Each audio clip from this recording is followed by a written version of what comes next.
as I begin recording. So the Hammer Strike have been travelling across Mayland over the course of many months, encountering many strange and epic events on their travels, culminating in a great siege of goblinoid forces against the dwarven stronghold of Druvenholm. After time there, they headed back out onto the open road, making the final stretch of their journey towards the Ironsgate Keep, the headquarters of the gatekeepers, the Watchers on the Ironsgate Wall, who guard the nearby lands against the cursed marshes beyond. You were inspected for any taint of undeath before being allowed inside the keep, where the commander of the order was notified of this arrival of travellers. There, you met Commander Selma Dawnbringer, who took you through a brief tour of the chambers before taking you up to the war room to discuss the means to guide your vehicles through the cursed marshes. The only catch is that because of the size and weight and noise of the steam hammer, an alternative route would have to be taken. She offered the services of one of her most skilled scouts to guide you through that route, and also offered to transport Vatmir to the southern wall via teleportation beyond the other end of the Morbog, as she wasn't comfortable letting a child go through the dangerous lands. Selma spoke briefly on the nature of the Morbog's corrupting nature and the nature of phenomena called black spots, points of weakness in the veil between realms where death and undeath happens. Eventually, you were all dismissed to go about your separate ways. Did a bit of shopping as Arngrim, in typical Arngrim fashion, offered his services to the kitchen staff to prepare a grand, hearty feast for all of the soldiers available in the keep. Meanwhile, Liska and Vellum went straight to the proving grounds, the arena within the keep where individuals partner off with each other. Vellum managed to persuade Selma herself to spar with them. However, in order to teach the two a valuable lesson about dealing with numbers when entering the Morbog, she signalled all of her soldiers in the chamber to battle against the two. After some effort, Liska and Vellum came out on top. Dejar had some more queries with Zaryun about her thoughts on Balthazar and the Black Hand, but ultimately such decisions were best thought to be made in Balthazar's presence. Eventually the bell rang for dinner, and you all joined the rest of the soldiers in the reorganised mess hall, where on the tables were great plates of porks, sausages, roast beefs, vegetables, finely baked pies of gravies and meats, and grilled peppers, delicately made sauces, and all sorts of meals that looked and smelled like they'd been made from some sort of home-cooked recipes. And let's bring out some suitable ambience. Ambience.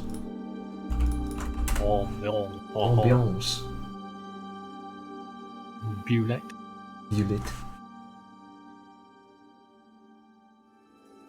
Sarah's get back to you and notes for me. So just to clarify, are we doing Sirenscape or are we using the... We are doing Sirenscape. Okay, I am on Sirenscape already, so... And suddenly everyone's joining Sirenscape. No, my Sirenscape is just slow. No, mine just now gave me the notifications of everyone joining.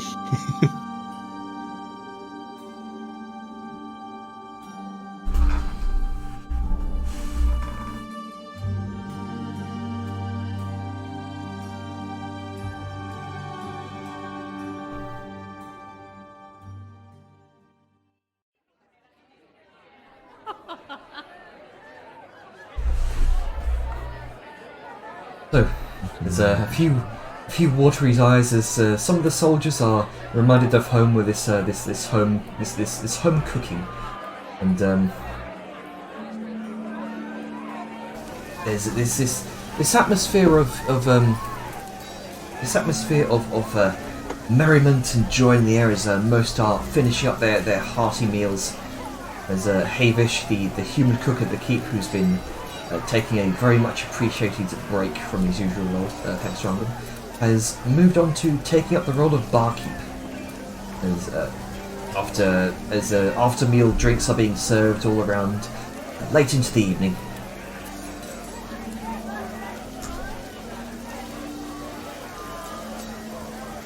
So as the atmosphere here is continuing, it's around 9 in the evening. And a strike. What would you like to do? Well, unless anyone had something urgent they wanted to get out before their brains turned to mush, Vellum was going to have a chat with the command. And it might be an extensive, so if we want to bounce away from that at any point, feel free to give me a break and focus on someone. He has a lot of questions. The yard is going to join Vellum with the talking to the commander as well.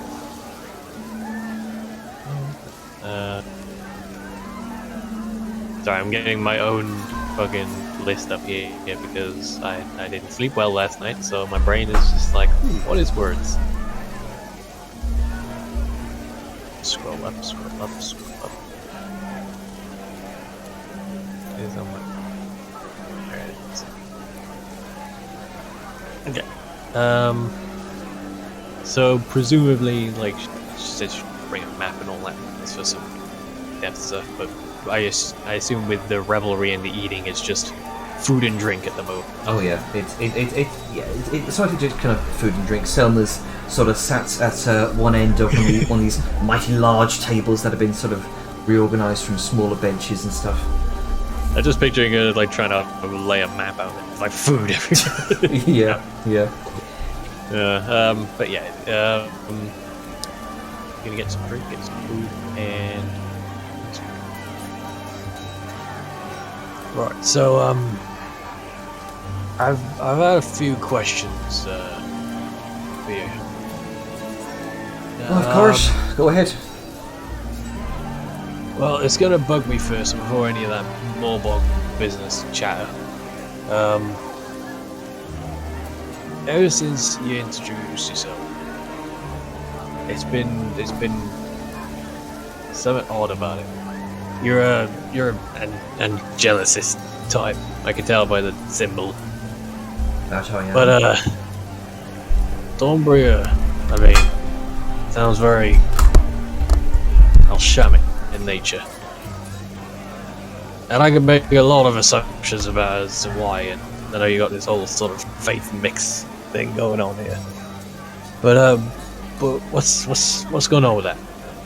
Why the field heritage is different than your faith? That makes any sense. She seems a little bit taken aback by the sort of prying nature of the question, but Venom has never been a subtle man, I'm afraid.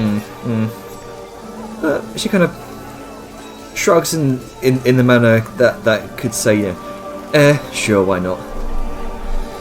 She kind of takes a sip of her ale, downs the last of it, kind of slams it on the table. Well, my name wasn't always Dawnbringer. I had a troubled childhood, and my folks weren't exactly the best of people. Had me stealing stuff from the streets of Baltreath for a living until I, well, long story short, I stole from the wrong person, landed myself in a disciplinary angelicist school. To my surprise, they looked after me pretty well. Whipped some much needed discipline into me.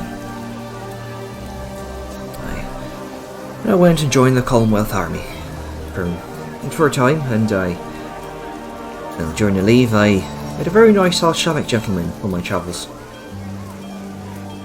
Ventured the boat. That's already sort of sounding odd to me. I mean, no offense, I'm not doubting your words on nothing. But almost every angelicist I've met, and again, no offense, has been not exactly the best of terms with Alsham folk. You've been having some very bad luck then. It's like he's looking at her like a little disbelieving, but he's letting her continue. Like, You see, he might have some point there. See, most Angelicists do follow they follow the angelic pantheon. It's me specifically. I follow Andriel, Archon of Redemption. Few Angelicists know of Vandriel, not unless you're part of a reformist sect. Most Angelicists don't look fondly upon reformists.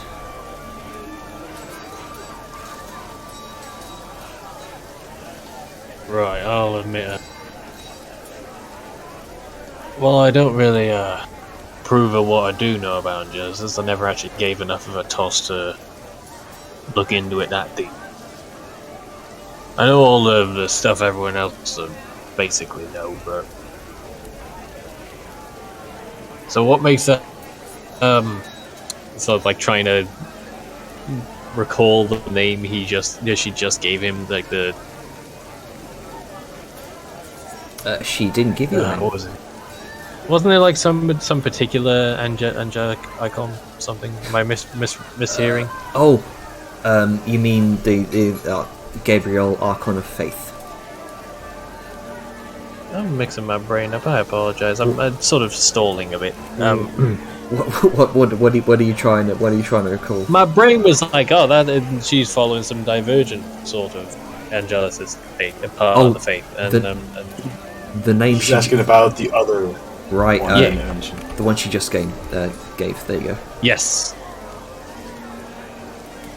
Right, and I do apologize for being a little loopy. Ooh, that's not a common one. Am I supposed to see something here? There it is in the chat. Sorry, it's in the chat. I had the character tab open. That's why I didn't see it. But don't know now about that Vandriel. Well, not many do. He's not a very widely known angel. Primarily because most Angelicists, or at least much of the High Chalice, tend to disapprove of his worshippers. Yeah, I can see why.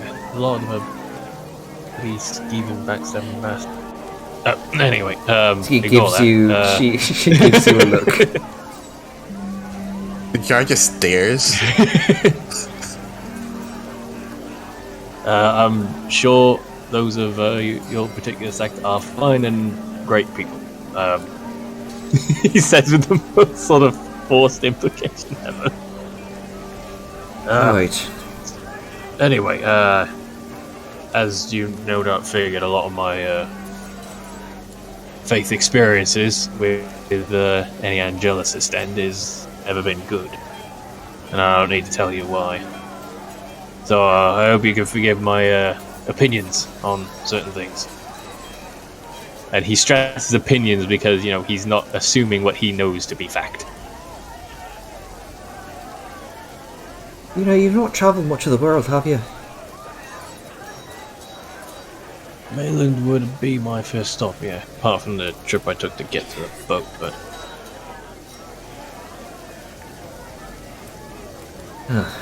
It might do you good to see the world a bit more widely than you already are.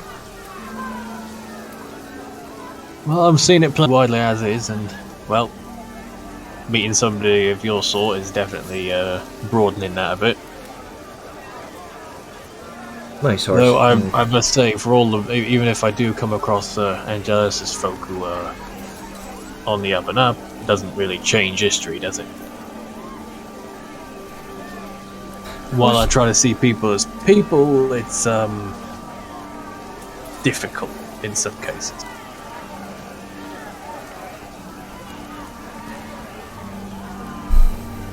Well,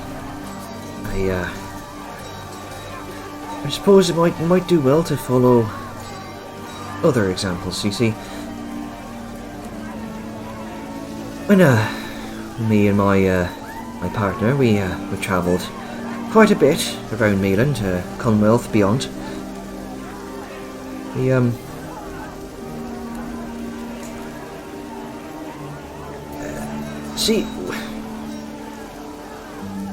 We both got married, and much to the chagrin of the more conservative elements of our respective churches. I left my service in the Commonwealth Army despite my high-ranking status as an officer.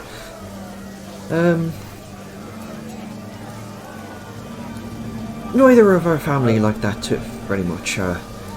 Especially from his side of the family, they're sun-sworn believers, really hardline. What you might say comparable to the High Chalice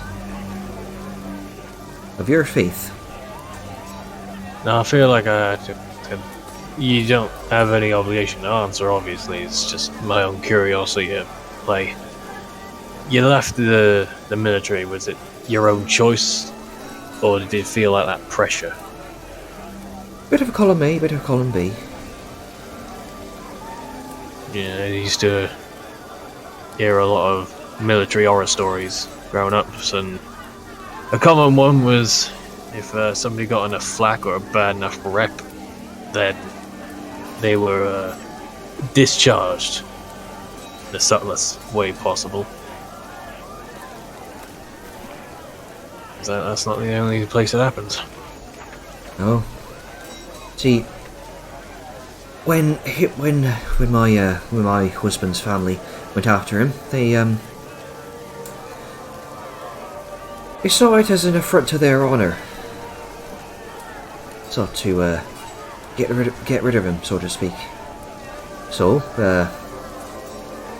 when they went after him, we both fled to the ends of Mayland until we found sanctuary here, where we joined up, trained for most of our young adult life. In our studies as part of the Order, we recognise that the fundamental basics of our faiths have more in common with each other than we thought.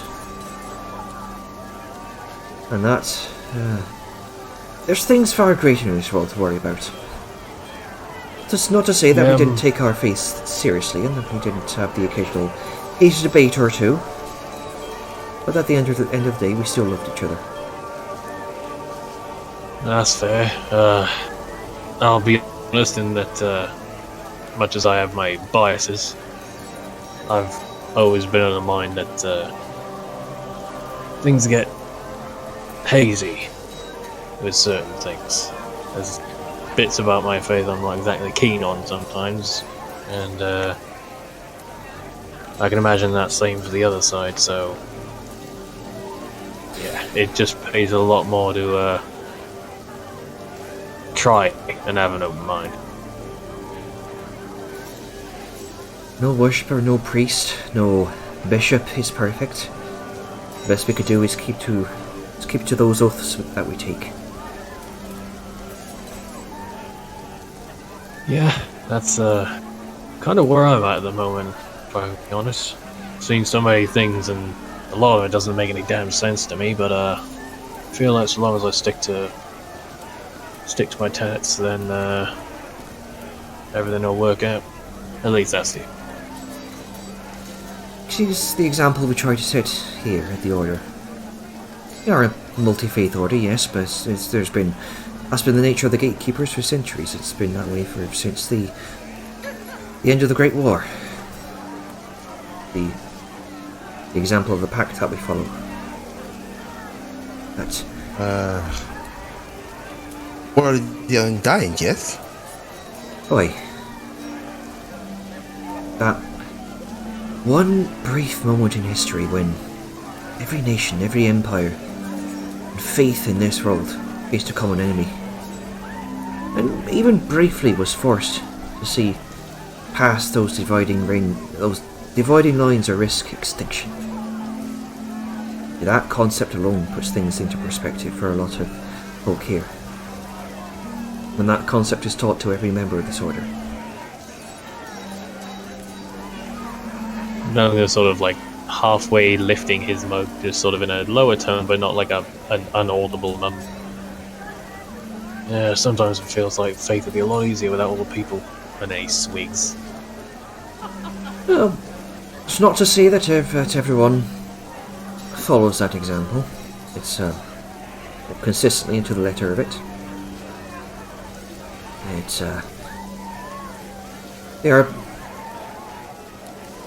My soldiers here are people, after all. It'd be foolish not to think that different faiths here have their clashes, and it would be foolish not to think that different faiths here have their clashes and arguments, but each order member must keep to their oaths they took when joining our ranks, of which stresses the importance of unity in the face of a greater enemy. Yeah, that's fair. I mean, when something needs doing and bickering about it ain't gonna get you anywhere, you gotta look past a lot of things to work with some people. Aye. We're always resolving disputes between faiths, and we compromise when it makes sense. That's why it keeps has as many temples as it does. Of course, Everyone's gotta pray somewhere in their own way. Aye. So, where's your other half then? Is he a scout or something? She grows a bit more sullen. Yeah, I had a feeling I would step on that mine. But Velen is not that, because she's been talking like she hasn't mentioned anything about him just not being. As far as he's concerned, it's a huge fucking keep. Maybe he's at the other wall. Who fucking knows? Well, we ascended the ranks year by year. My husband and I's duties grew more dangerous, and I lost him on a scouting patrol. I stayed behind to give my men just enough time to get to safety. The previous commander died. No, continue. The previous commander died, sacrificing himself. That's the day I took up this blade. And like the second Vellum like realizes the hole he stepped through, he just like put his mug down. Sorry, I didn't actually didn't realize. No, that is the price some of us pay. It's the price some of us pay for our duties here. Well, hard as that was, I appreciate you humouring me. Some certain things I can't really focus on my work or what I need to do if something's bugging me, especially when it comes to faith. Like you said, there's a lot to everything. And if I wasn't at least trying to be aware of everything, then I end up getting caught off back foot. I wasn't prying too much. No, not to worry. Well, do you have any other questions? Oh yeah, fuck ton. Then he goes back to swigging his drink. So like, how do you keep people from being at each other's throats here? I know you said there's some arguments or clashes now and again. Gotta be some way to keep that shit together. Well, like I said, compromise where it makes sense. Of course, well, we'll see. Those acting in bad faith, or those who break their oaths, are dishonorably discharged from the order. Makes sense. You can't have any flex on it. No. But at least I get a better sense of the sort of person. No offense, I'm a bit cagey with everyone first meeting them, but once I know the kind of person they are, a little more already. As far as I can tell, you're probably one of the better.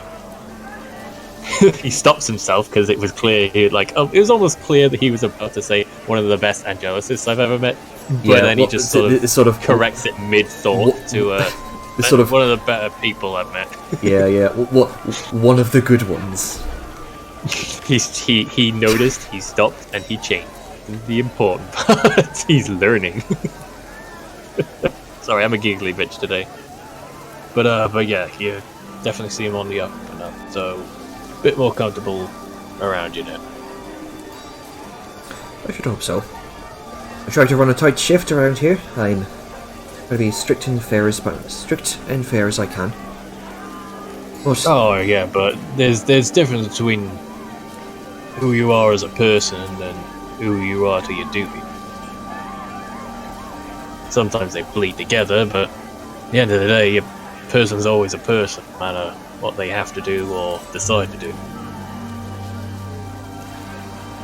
Sometimes people around here forget that they're more than just soldiers.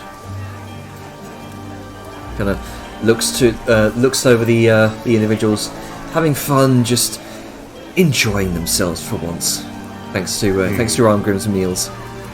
Just a moment to relax here.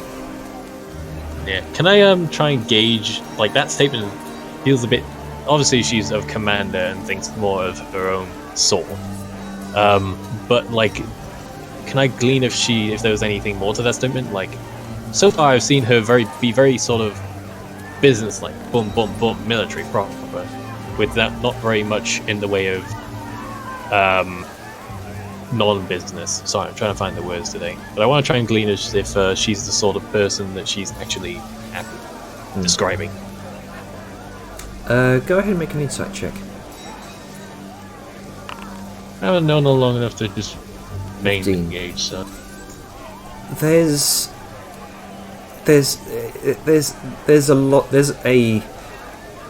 some sort of longingness for a normal life. Sort of beneath the hardened exterior.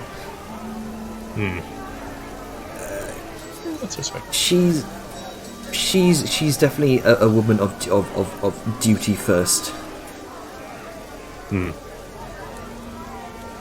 How empty is her drink looking? Pretty empty. Right, well, I got some more questions, but first... Hey, Keep! The commander needs a refill over here. Right, coming. Kind of a small halfling bartender kind of shuffles his way down the aisle, kind of fills up Selma's drink. She gives him a nod. Mug a little bit with a friendly smile. Yeah, holds up the mug, clacks it against yours. Clunk. Now I'm open to questions if you go, but I did have one more that kind of been thinking a lot about since you walked in. Of course. You sort of like pauses a moment. Now this will sound random, but for the sake of context, knowing swig. I'm a smith first and foremost, before any of this sort of like tugs at his brooch, Mayland Security Council thing. And so I was open if I could get a look at your arm. Kind of slims her eyes a bit, and her. It's a bit of a bad habit of mine. Whenever I see a craft of a certain quality, I want to look at it and see how it's put together and maybe learn something better myself for it. But yes, it's a weird thing to ask a soldier, I figure. Swigging again. He's trying to be blasé about it, but he understands how awkward it is. Yeah. Shut the fuck up, Avon! It's like, can I see you out of your armor? That's can I see your armor? And you know it. I mean, that's kind of how it came across. Is this turning into the fucking fight flirt again? Look, he genuinely just wants to look at you. Sorry, continue. Her eyes kind of slim at you, and the friendly demeanour wanes for a slight moment, which is then overtaken by curiosity. And she kind of she kind of reaches. She's in her sort of not she's out of her armor now, kind of dressed in sort of standard leathers. Her slightly less official armor. Yeah. My brain is just like, if I'm not in this armor, I'm in a slightly different armor. But she does keep her armor with her close by usually, and she kind of reaches behind her, picks up the sort of lion-shaped helmet, sort of places it on the table in front of her, and just places her hand on the head, not giving it over to you, just letting you look at it. Cheers. And he's put his mug, like scoot the mug off to the side, like away from the helmet, not to risk anything getting on it. And he will sort of just lean in, and wherever there's like anything that would move on hinges or have any flex to it, he will sort of poke and prod. And he's noticing that she's like holding it, like making sure he doesn't pick it up. But he does seem genuinely analytical about it. Yeah. The Like crafts. it wasn't just some nonsense. Yeah. You're getting drunk now as well in real life. I had rights, and now I'm hiccuping. The craftsmanship on it is immaculate. It's you can see finely printed sort of silverish burnished steel. You can see it's gilded in places, especially across the sort of back of the mane, where it kind of forms up into the lion's ears, around the sort of muzzle-like area, which kind of hinges up to form this sort of full face plate. You can see various sort of engravings across the trim, in a language you don't quite recognise. Can I see sign of a maker's mark? Make a perception check.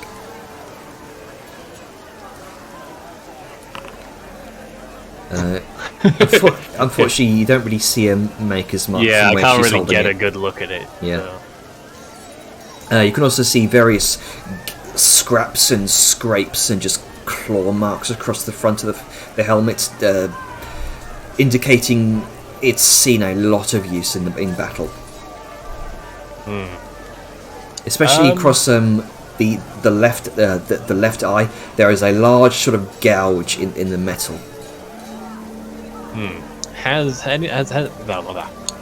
Have any of those battle scars, quote unquote, can I tell if they've affected her integrity? Because you don't just have gashes and then fine. I figure I might need a closer look actually, so I'll roleplay this. You can go ahead and make a just make a wisdom check with your smith's tools. Oh, okay. God damn it! I gotta make another macro for it. No, I'll just roll. Just fuck it. Wisdom is the same as con, so I'll just roll my con. There you go. Yeah. 29. Surprisingly enough, it hasn't lessened the quality of the helmet. It seems as though this gouge was it's very old, possibly a couple. Well, not ancient, but it's possibly a couple of years old, and she's probably worn it as a source of pride in a way. Yeah. But yeah, his villain's just sort of like he's rummaging in his bag and taking out like little measuring tools, not like anything that would damage the helmet. Little sort of measuring the gouges and just checking, giving it wiggles now and again. Definitely giving off the air as some of you actually knows what they're doing. Yeah, as you're kind of measuring it for a moment, she kind of cocks a bit of a smirk and says, "Watch out, you break it, you blade." Well, the way this is put together, I doubt I could. It's even holding well together with this gash here.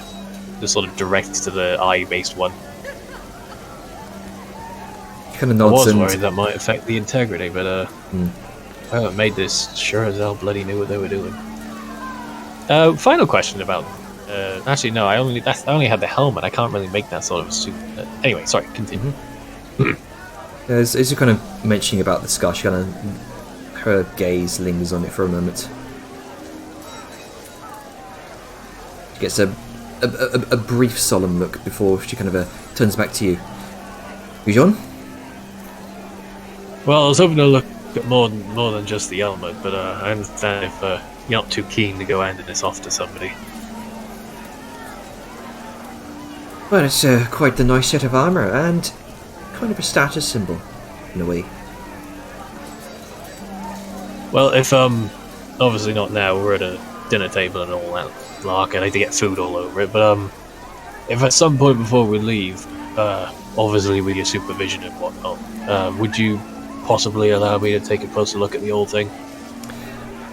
You go ahead and make a persuasion check.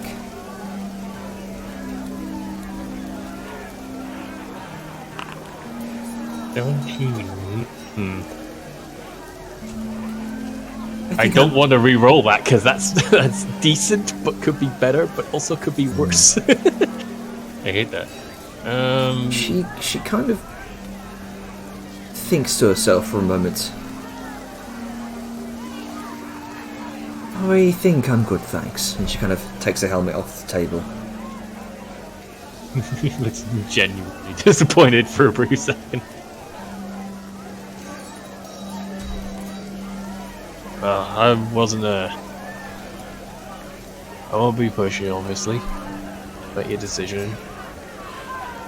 I'll be a little bit bluntly honest, though. I was curious if, well,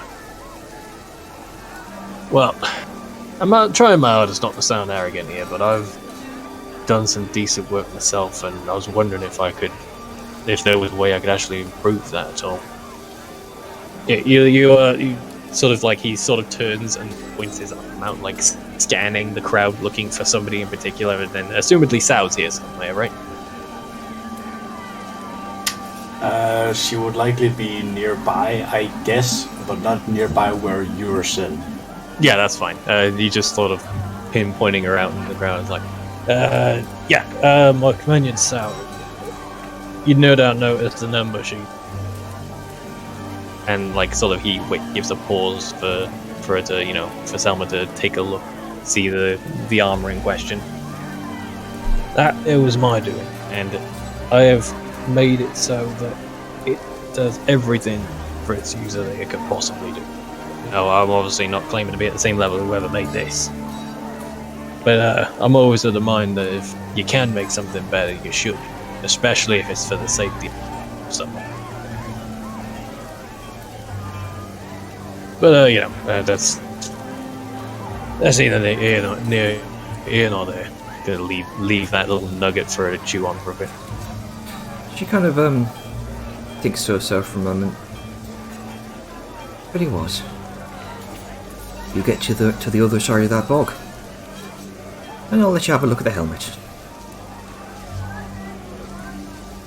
Possibly the rest of the I've armor. already had a good look at the helmet.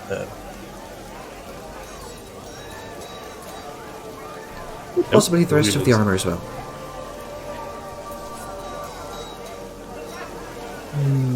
You got yourself a deal, lady. Hold out his hand to shake. She shakes it firmly. Surprisingly firm grip as well. I can't really attest to my firm grip. It is magically enchanted. But yeah, he shakes firmly. Right, let's get shit faced. Goes back to drinking. All right. And I'm just gonna sort of let you pan over somebody else. He will keep having general conversation with her as the night goes on. And if she has anything to pick his brain about, he will try and be as forthright with it as she was with her information. But feel free to go to somebody else. Okay. We can pan back to that conversation in a moment. Does anyone else have anything what they want to do?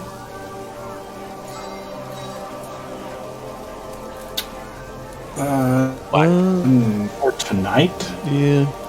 Lissa's just gonna, go find, do they have just a bath or, Liska doesn't care if it's public or not, but, just a place where she can, it's been a while since she's just been able to relax in a hot bath, so. Fair. There aren't public bathrooms. This isn't a sort of a high esteemed luxury hotel, if you will. But there are certainly small spare rooms for traders and travellers visiting this place, and you can get a warm bath drawn for you. Nice. Then Liska's just gonna sit and relax, and then hit the sack. All right. I'm just gonna ask a question now. Is this gonna be a bath sized for her or a quote unquote me? highest person? There is. That is a good question. There is somewhat of a difficulty trying to find a container large enough for Liska, but Liska is going to be like, can you possibly bring me a bath that can fit 2 or 3 people? Just, the obvious. Sure, we have a jacuzzi somewhere. Just bring something. Or, something that you wash dishes in. Like, something that can hold a lot. I need to just stone shaper up a fucking giant tub. Just get Velen to make her a metal tub. Like Yeah, but then you'd have to carry that shit around, man. The dwarf attendant goes. Kind of looks you up and down. I'll see what we've got in the storage cupboard. I just imagine they bring like one of the melting vats from the forge in. Yeah, it's just empty, and they just plonk it down. But eventually, That's what Liska's doing. okay.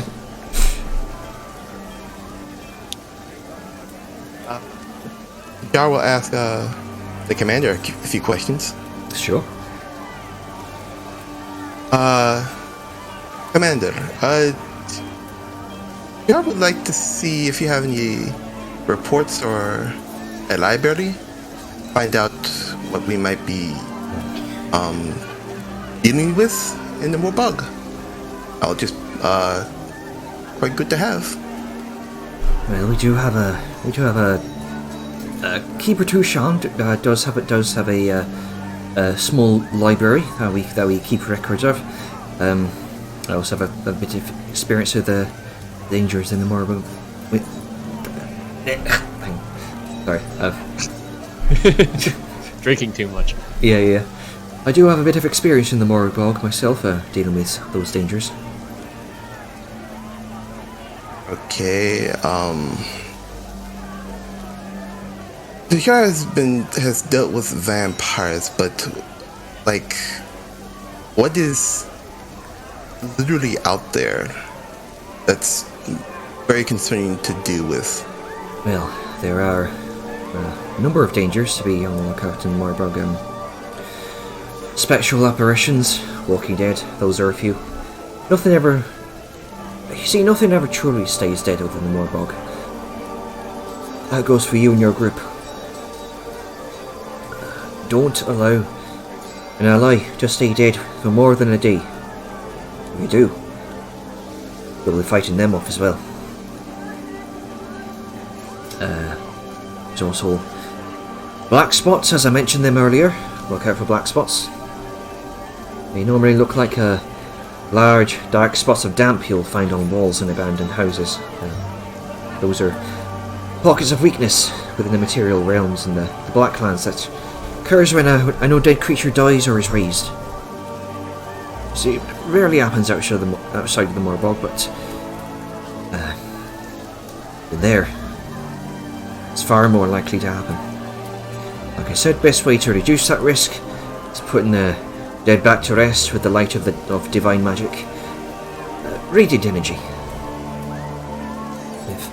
If one has a few radiant spells to facilitate that. Good, you'll need them. But if one seeps into existence nearby, regardless, prepare for a bigger fight. Almost always a creature of greater strength will try and break through the shadow. I've heard of one in the Hunter's Lodge at Lungsmore.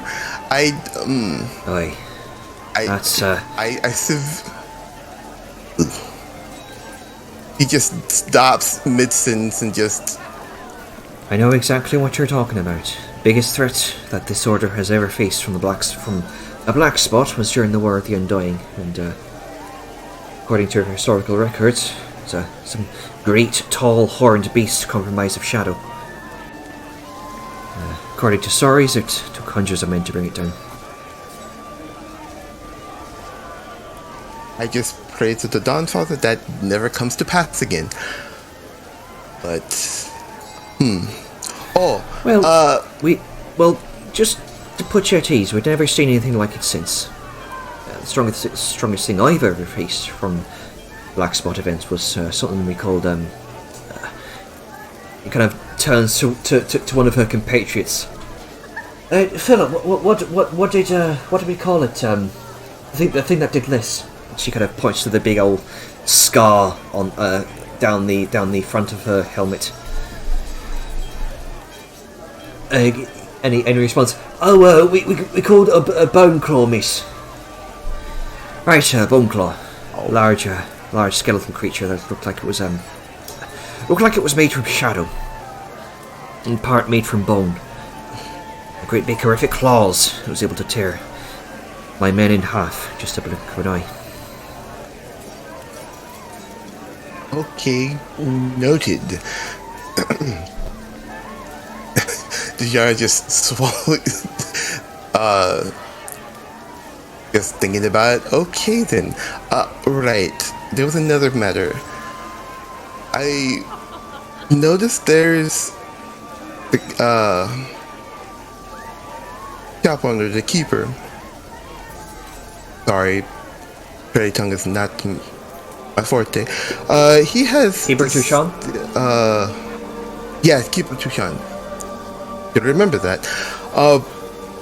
Had a scroll for comprehend languages, but it's for something else, like for orders. Is there a way I can get that spell? That would definitely be helpful in my repertoire. If what do I need to get it? To be honest with you, I severely need it. Go ahead and make a persuasion check. Alright.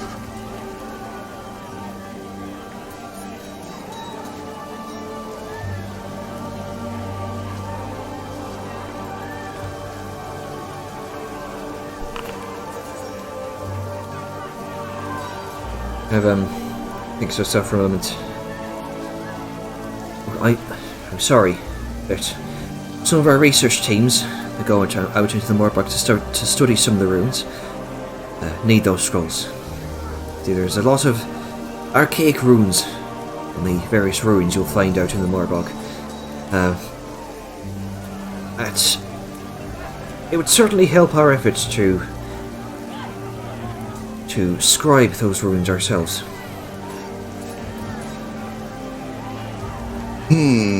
Though, she kind of thinks to herself in another moment. If he'd be willing to help us with that, I'd be willing to lend you a scroll. God thinks for a moment. No, wouldn't be half bad, actually. Be glad to lend my services. Great, wonderful. Makes our job a lot easier. Now, you'll find a number of these structures out in the Morbog. There's a number of landmarks one can find out there.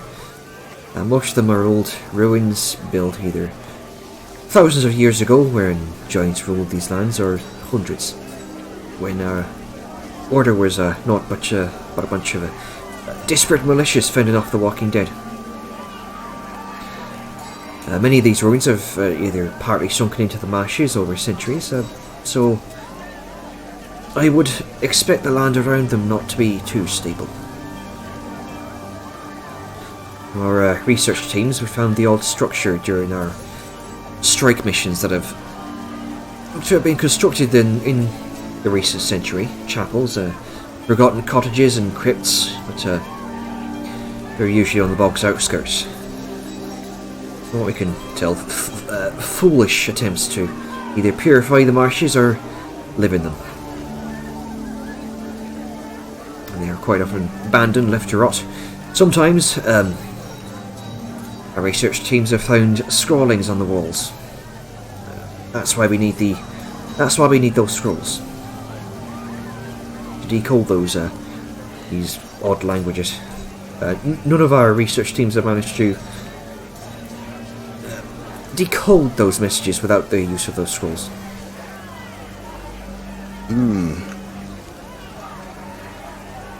He has opened her notebook and is jotting this down. Of course, if you intend to go up there anyway, you might as well find some of those ruins safe enough to make camp for the night. I'd recommend it. Just stay on guard. Alright. Noted. I'll do that. I'll let the rest of the group know. Speak with Keeper Tushan. Tell him I sent you. Alright. Oh, one thing that I need to warn you about. Going out into the Morbog. Speaking of dangers and ruins. One of the most dangerous creatures in the bog has been a thorn in our side for the last few decades. Kind of speaks in hushed tones to both you and Bajar, Willem. A black dragon.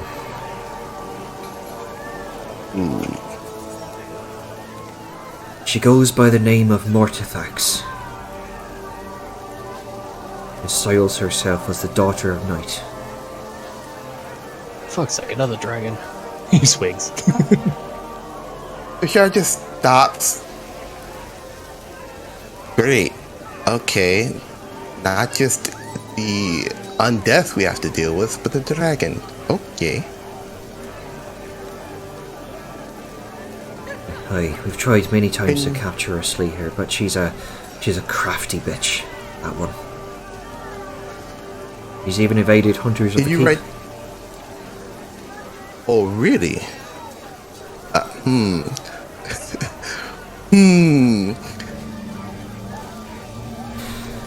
We've tried many times to slay her ourselves. Shadows. The shadows cling to her. Like she herself made of them. And any large force made to confront her directly would only result in mass casualties.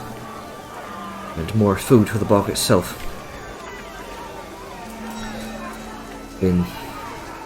We've been bringing the fight to her in other ways. Subterfuge and sabotage seems to work best. That's how we've been keeping her influence at bay all this time. Here's a question about that. What have you noticed besides that? Any oddities about that? Besides, what you mentioned of the shadows clinging to her. Anything we might be aware of that? Besides the fact that she's a fucking dragon. Obviously. There was one thing we noticed about her. Or at least the time I fought her. She was able to cast runic inscriptions in the air. Like she were casting spells. That's like a magic dragon. The guy just stops. Oh, by the light. Excuse me? Aye, spellcasting dragon. Okay, that just went. Right. He stops.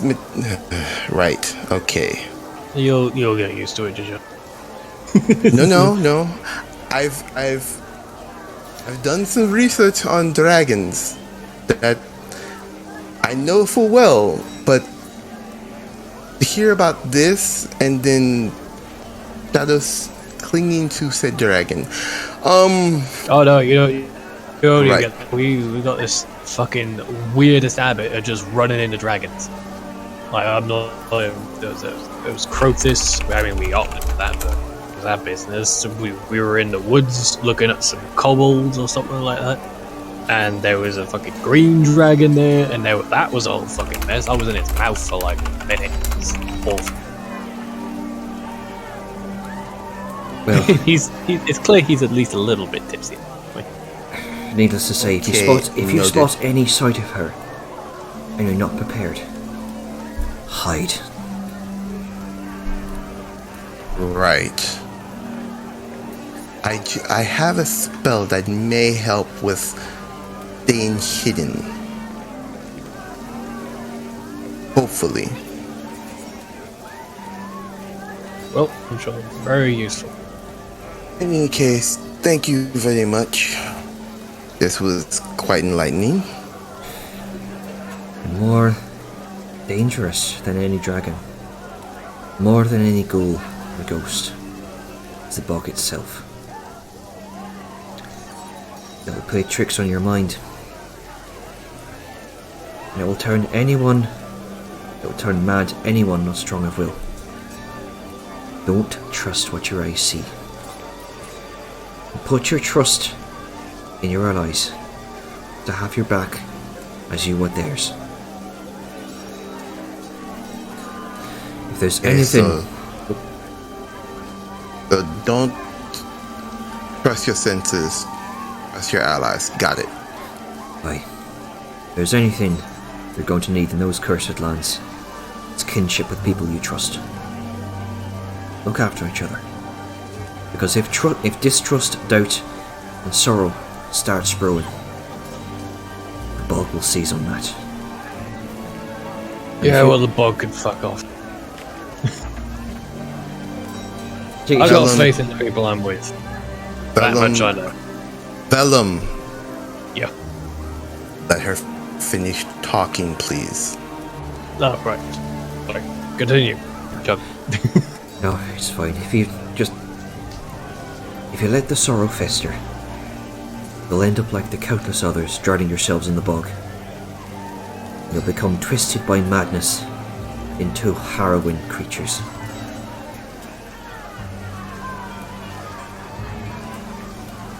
Okay. It was this new information that just helps me with figuring out my spells even further. Okay. Now, I have one question about your small, unusually furry blue friend. And Vellum's like face like less he's less slurry jovial, just sort of like the mug comes down face. Yeah, what about her? The thought about sending her, a child, into the Morbog is something that will weigh heavily on my conscience for the remainder of my days. Especially as commander here. So, I insist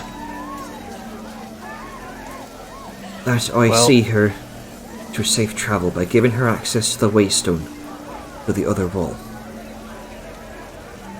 Well, the thing about that is, she may be young in a lot of ways, but with demonness and all that business, she's probably got a lot more in her head than you or I think. But I've made it that her choice to choose. I'm gonna hold to. Actually, hey, Vaddy, what you got? She kind of go. You hear her kind of clopping over with what looks like a freshly prepared muffin in her hand. She's kind of just scarfing it down. Yeah, I know this is a bit of a. I haven't had a lot of time to think, but have you given any thought to the nice commander's offer about the teleporting to the other wall bits? Kind of looks to Selma a bit sheepishly, and the commander turns to Radmir, then back to you, Vellum. You see, normally the Waystones, they're strictly controlled by our order for the purposes of rapid mobilization between the walls. But in this instance, I'd like to make an exception for you. And it turns to Radmir. In any other circumstance, I'd also offer it to the rest of your group, but... Yeah, we got the wagon and the big ass tank. Yeah, I get that much. Now again, it's up to you, Vaddy. You'll be safe on the other end, and by all these people who can get you safe. But you won't see us for maybe a couple of weeks. Pardon me, kind Because of. we'll be knee deep in undead bogs and shit. Pardon me, kind of looks up to Selma. Don't worry, we'll see to it that you're looked after on the other side of the wall. I'll personally see. Yeah, because if they don't, I'm going to come kick their ass. Guess He says, still sort of back to the fucking tipsiness. Selma gives you a side eye. Don't worry, I'll The guy ensure. just glares. I'll ensure she's got a warm bed, warm meals, place to stay. Keep her safe. Says with a very serious connotation. Like he pokes the table like a very authoritative, looking right at her. Buckner kind of looks up to you, Vellum, and back to Selma. Then turns back to you, and kind of hand on your shoulder. It is okay. It'll be safe. All right, that's decided. Feel free to go off and go back to what you was doing. Okay. He just kind of skips off like nothing happened. He just sort of swivels himself back to the table. Shit, kid. How much have you drink? Not a Have you lot. drunk, actually? But speaking of, I am going to be on edge for however the fuck long we're in the bog, so I am going to have some fun. Let's see. Commander, I think we need a rematch. And then he plugs his mug down, implying a drinking contest. She gives This you a may not end she well. gives you a look. Very well. Hamish, another 3 rounds. And I'm I'm just gonna. spending a long time being a warrior. Might as well be a person for a bit. And with that, I'm going to ask just to save us from taking up in more time. I'm just going to ask for 1 Constitution check from you. That's fine, but I do need your help with something. I tried transferring something over from the bag of holding, and it's giving me a prompt about plutonium. Put a screenshot in the party chat. Let's scroll up a little bit. Like, what do I hit? And I can't access anything until I do this. Oh, don't no, just use Normal drag and drop. Yeah, normal drag and Okay. drop. Enemy. All right, so make me that con save.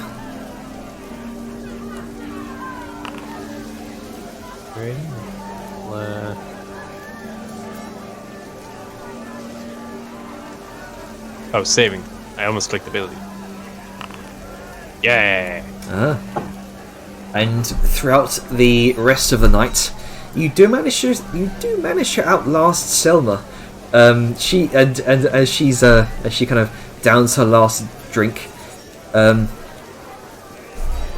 she's kind of shed her kind of outer harder exterior, and she's a bit more jovial. She's joking the rest of the evening, kind of laughing with her fellow soldiers.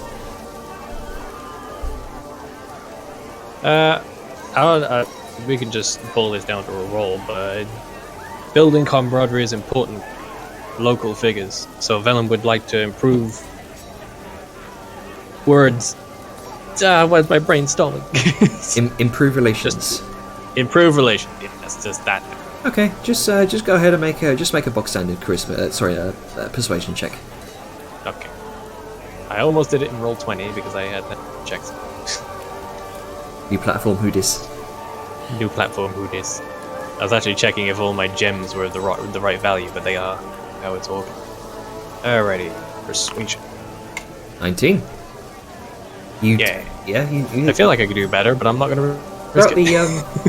throughout the rest of the evening, you feel as though your relationship with Dawnbringer has significantly improved from what it was. You know, with all the kind of sketchy almost talk about you're one of the good Angelicists to. Yeah. It was a rough start, but we're getting there. Yeah. Yeah, let the good times roll. All right. Does anyone want to do anything here? Everyone's ready for the thing?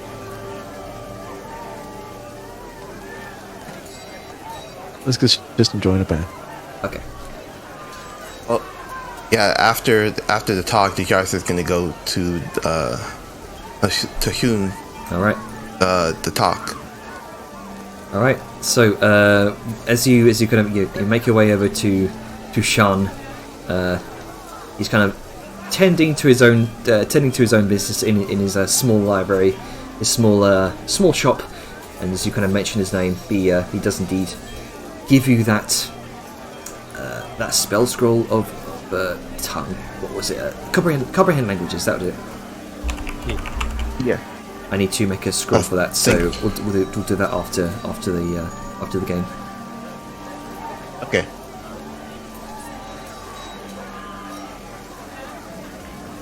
All right, so Arngrim's serving the food. I think everyone's ready for the next day. I'm All assuming, right. because nobody else had anything they really wanted to do. I'm confirming with the party, Jenner. Calm down. Everybody good for next? I would say so. Yeah. I think it'd be pretty good to move on. I think. Yes. Okay. I wanted to be sure before I went right.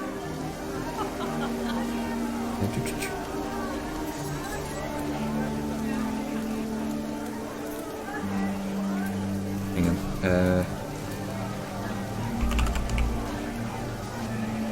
Okay. So one by one, you kind of head to bed for the evening.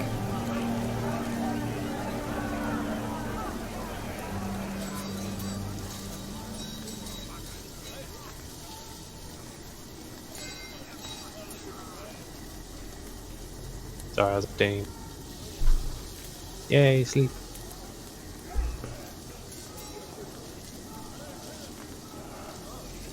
Oh, sorry, I'm just. There we go. One by one, you will find yourselves at home for the night. It's a warm bed, a warm campfire. It's no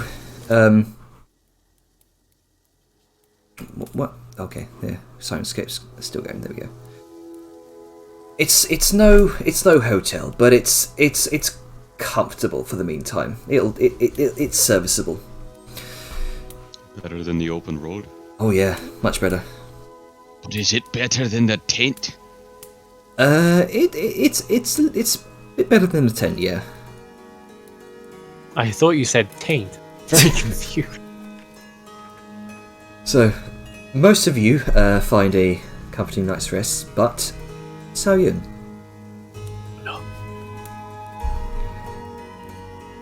As you You lay muted there in up. bed, studying your notes as you always do, turning in your hand the small jar containing the luminescent essence of the storm elemental. Like a plasma ball, you can see the electric static jumping from the miniature roiling storm, the roiling storm cloud to meet your fingers.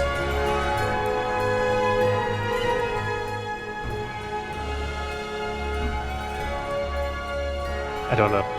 You. Here. Oh no. Ducky, you here? Yes. Oh, okay. Just I wanted was to be just sure before muted. Jenna continued. Okay. You kind of look over your notes, your journal notes idly, sketching sketches of some great machine, ideas, possibilities, maybe a pipe dream. Fantastical thoughts that you needed to jot down on your parchment lest your mind, as erratic as it is, forget them. You remember looking up into the skies, watching a flock of birds flutter by. You remember thinking of the rudimentary flying machines that the Dominion of Doubt uses in Savant's Prospect to ascend and descend the towers of its capital. And you remember thinking, how can I improve on that? How can I adapt it? Is it really possible? Many ideas, and many thoughts running through your head. Many calculations. Wings? No. You'd need sails so massive as to make the entire thing both ridiculous and awkward to handle. Perhaps something like a fireworks scaled up. Nah. Technology exists today. No technology exists today that could even make that a possibility. Or safe. Mm-hmm. Erudite enchanted with levitation. Maybe. It's a possibility. Provided you could get your hands on enough erudite. You know plenty about how magic works and functions, about how it can be manipulated and woven into new forms, but we need to brainstorm more ideas. Brainstorm. Storm. The essence of storm itself. You had your thunderous cannon before you reinvented yourself. It was staring you in the face this entire time. What if one used the power of the storm itself for lift? A moment of euphoria and excitement comes over you as you rush over to the small desk provided to you in your room. You turn on the oil lamp and begin hurriedly scribbling down ideas, notes, sketches, calculations. Hours go by, and throughout your calculations, one factor always remains true. You need more. More power. Storm elementals. Or at least the essences they leave behind. Those are the key to your success. You need more storm essences. Then this dream can finally be realized.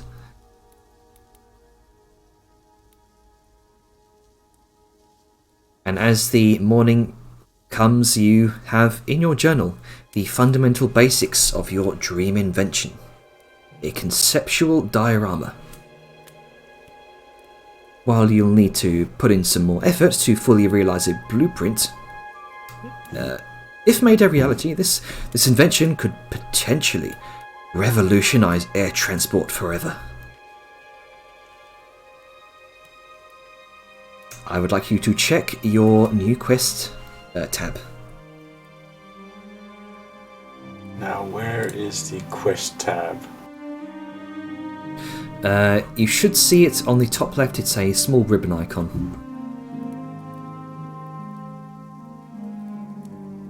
You also... There's a lot of things. You also now have a new ability. Your quote-unquote blessing. Yeah, it was only a matter of time. Nice. You check your passive abilities for that. Welcome to the blessing gang, even if it is just your big ass brain. On a big think. I channel the power of the sun. I call upon my ancestors. I channel bear. I use brain. Which honestly, Big in this thunk. group may as well be a superpower. Yeah. You have found ways to enhance your creativity. You gain the ability to craft rare magic items, provided you possess the runes and material components to do so. In addition, once per day, when you cast the Identify spell on an item, roll an Arcana check. The DC for this check is 14. You gain the ability to identify rare magic item crafting recipes. Oh lord. That last cooking. objective is very ominous. Reach 30. We cooking with fire. We are so cooking with fire. Welcome to your long-term goal. Oh boy. And currently the one with the most objectives out of everyone, including the main plot. Yeah, it's a lot of resources for an airship. Oh yeah. You think? Also, Janner, please do make sure all of the resource requirements are formatted the same way. One of them is missing a nice little dot. Ah, right. Yeah, don't worry. I'll get to that after the session. I love the fact we actually have a quest log. Yeah, it's pretty awesome. Helps keep track of story as well.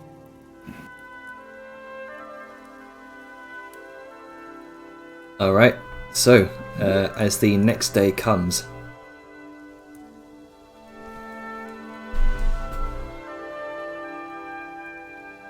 as you all awaken to the outside is the weather outside hasn't changed much. It's still a grey, overcast sky. As the light kind of filters in through the windows. It is a new day. Hammer Strike, what would you like to do? Fuck you. Fuck you. God damn it, Avon. I was trying to keep that out of my head. Deal with it. It's Quite Chris. good though. I will allow it only for the fact that soon enough it will be December. I hate him. Well played, my good sir. You get this one time, even. I mean, you say that, but wait until I do it again. So, all right. Yeah, I'm keeping my stance the same because it's gonna be a whole. Okay. I got something I want to do, but I don't want to be jumping at the bit again. So anyone want to do anything? Just out of question, are we going to be leaving today? No. Okay. That was vaguely discussed. The implication was that we had today to properly prep in case anyone wanted to like do any crafting or reconsider anything they wanted to do or buy, and then the immediate morning after we are out early as possible. Okay. Right. So in that case- Jenner, for your... Oh, sorry. You go ahead. Oh, well, I was just going to say Liska's going to go to the training grounds and basically just kind of do what she kind of does best and not... Sorry, the other thing she does best, not fuck guys up, but train them. Oh yeah. So she's just going to do kind of like a little casual, kind of one-on-one, just like, okay, hold your sword like this when you have this kind of opponents, yada, yada, yada. So just a casual thing for the day. Like nothing, no need to roll. Just wanted to tell y'all what she's doing. Okay.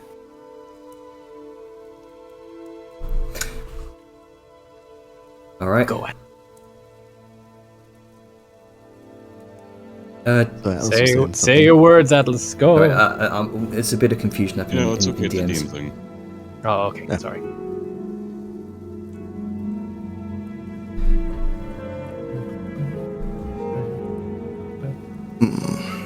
Right. Okay. Right. So as you training the soldiers, yeah. Yep. All right. Just like, I mean, just kind of like, you know, mano a mano, one-on-one. Like she's not doing,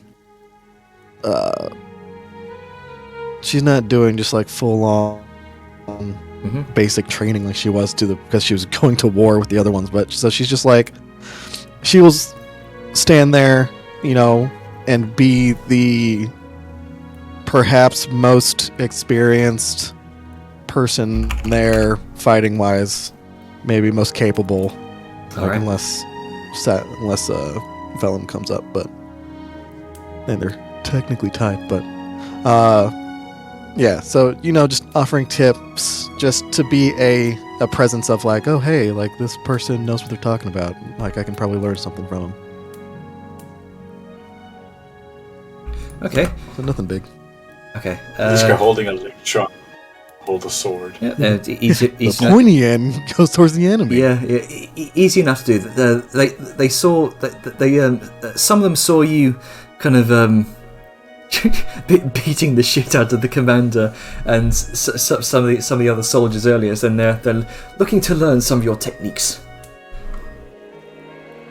As they So swing really hard. should. Be a mountain folk. But no, yeah, she's used to, like, she's in Torment. There were both demons and mountain folk amidst her group, so her contingent. So she knows how to train. So yeah, that's what she's doing. and that's probably going to take up most of her day. Yeah. So, yep.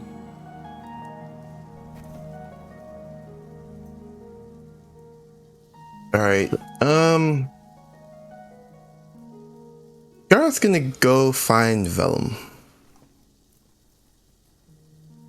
You see him on his way to the Smiths, but obviously you can accept. Vellum, I was just looking for you. Oh, here I am. Right. Two things. One, can you craft me some daggers, please? As much as I like having magic, I need daggers. It just don't feel right without having them. Right. Could it? I guess maybe I can squeeze them out there. How many did you want? You gonna be throwing them? Just two pair. Okay, I can do that. I think. Anything special about them? No, it could be simple daggers, unless you want Alright, to add some. I'll knock some out. Okay. Oh,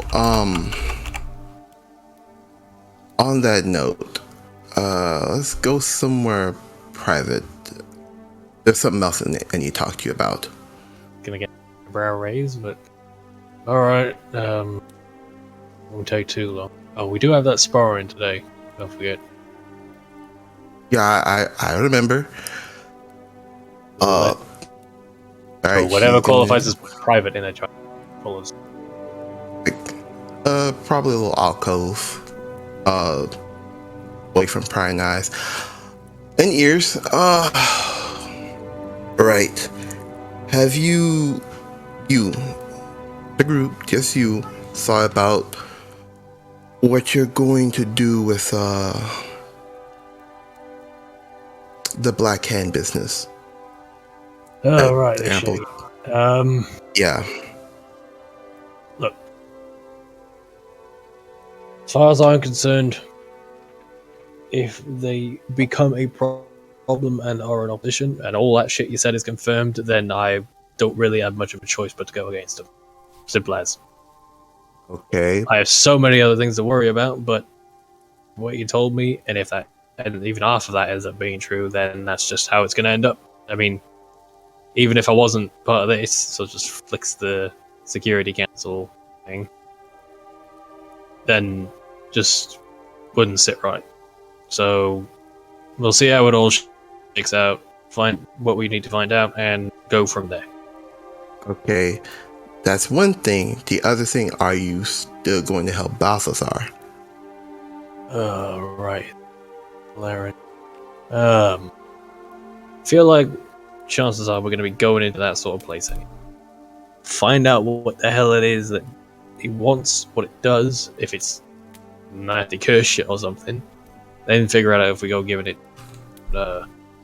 With all that stuff going on with the shifty folk, Siren not being about, was it? That's yeah. I'm gonna see what the hell it is first before I go just handing it over. Because without that guiding line of his, and sure what state he's even gonna be. One thing at a time. We're only gonna go there anyway. We'll pick it up, better or worse, then figure it out. Right now, I'm just trying to figure out how to survive through the dead-ridden mush out there. Okay. And out of her bag, since you're going to do as you say, she's going to produce a small pouch full of 200 platinum. What's that? This here is if you wish to from himself on the contingent, if you want to help Balthazar, you will get this. If you do not, you won't get this. Basic 200 platinum. What? We'll figure that out when we get to whatever that object is he wants. Because let me tell you something, Shaw. So just gets his bag of holding and just dump on the floor. Every bit of pooled black and money that we have here when Siren left, I have not touched one coin of that. Everyone else has gotten what they needed, but I haven't touched that. So money is not really going to be something to go dangling from. So, as I said, he like tugs the sort of drawstrings or flap or whatever the fuck it is that opens and shuts this thing into place. Have to back it up. One foot in front of the other. We'll get what we need to do, get what we need to get, then think. Because the future is too far ahead for us to know what the hell's going to happen. I might die in the next few days. Right. I don't plan to, I might.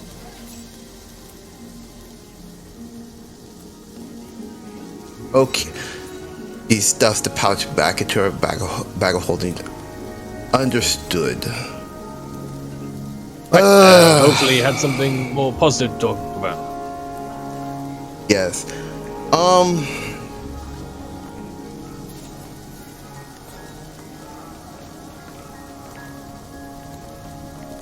How about we come back to that since you seem to be struggling?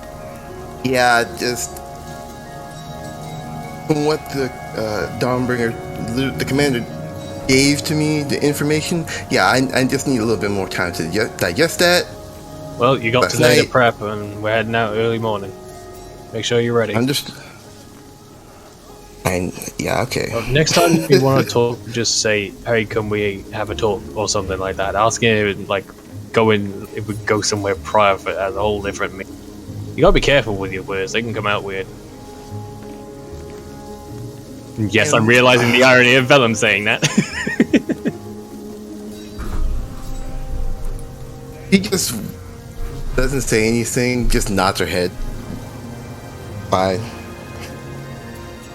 Right, I am off to go. See you in the arena. Alright. All right. Out of character, we've done that whole fight previously, so we are not going to waste time on that. Right. So, Did Atlas want to do anything? Because I know he started talking, but then yeah, we settled that in DMs. Though, as you're kind of finishing up your communion, Arngrim, just kind of making your way out of the temple. An order soldier kind of hurries up to you with what looks like a letter in his hand. Oh, This came for you by Eagle. He says, kind of short, stocky dwarven type. And he kind of hands the letter over to you. It had the seal of the Silver Kingdom on it.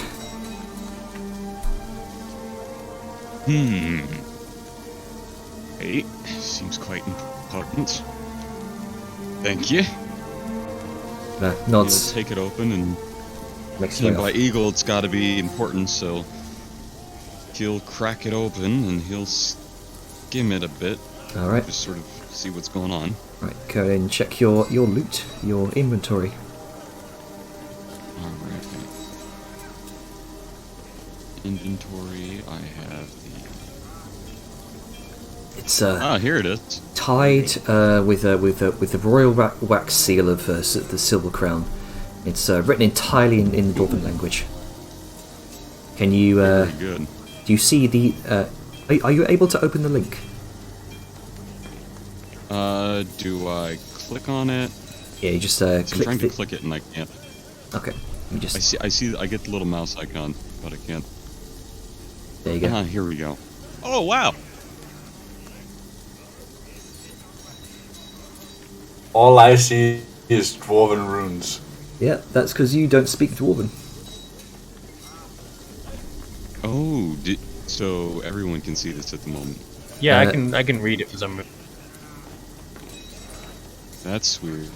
Yeah, I don't know Dwarven. You don't know I don't think I Dwarven? do. Yeah, I don't think I do. And you can't, but you can read. Why is Dwarven on here? I don't think I knew Dwarven on my sheet. Either way, continue. I'll figure that out in the background. I need to figure out how I can open this so you don't have to present it to the last party every time. Let me just. I actually think I can set you as the owner. Give me a second. There you go. that would help. Yeah. Atlas owner. There you go. Try opening it now.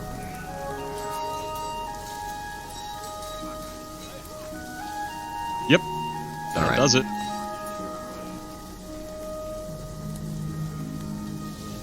Good old Brasheim. Fantastic. His expression changes a bit from a little bit more obviously deep in thought, perhaps conflicted expression, to reading this and just skimming over it. Oh, there's a bit more brightness that comes to him, and a bit of a wrinkle to his cheeks as he smiles. Well, this is good. Gets me started in the right direction. Thank you kindly, sir. Hey, no worries. I need to be off on my guard duties. Very well. Kind of gives you a salute, makes his way off. Very sort of well. urgent step to him. He sort of taps his chest with a fist. Right. As he distractedly walks down the hall, face buried in this important note, until he eventually goes down and tries to meet with the party. All right. I would imagine most of them are sort of by now sort of polishing off with their duels, their sort of training regimes, taking a break for the moment while everyone's in the arena. Would Arngrim bump into anybody in the halls by chance on his way? Perhaps Sal, since she is heading there, just to watch. There you go. If that's the case, then a literal dwarf bumps into you while walking, far too distracted. Oh! Apologies. I wasn't minding where I was going. It's fine, Angrim, but you know the saying, eyes up here. Well, And it's a little hard for me when it's eye level, you know. I know, but you're staring at that, not looking where you're going. I'll have you know, it's just because I'm trying to see how... Oh, wait, no, you mean the note. Yes. Sorry. Just a different thing. Aye. Sorry, I didn't... Just kind of folds it up and tucks it into his breastplate. Right What then, have you so distracted? it's a bit of a light reading. And, just got me thinking, flexing the noggin and contemplating and...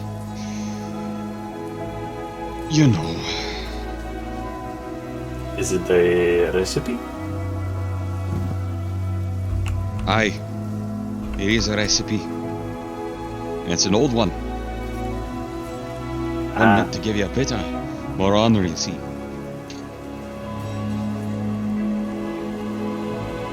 But perhaps that's best left to another time. For now, I really feel gather the throngs, that is our little party wagon, and properly discuss things going forward. Like, literally, how are we going to go forward? Like, the paths and whatnot. We should sit down and plan with that scout lad. I agree. I've been thinking about, and one thing that worries me currently, the steam hammer. I'm worried if we hit a soft spot on the road and not to call it heavy, but some sort of gestures it's a bit quite with our heavy. hands. It's massive.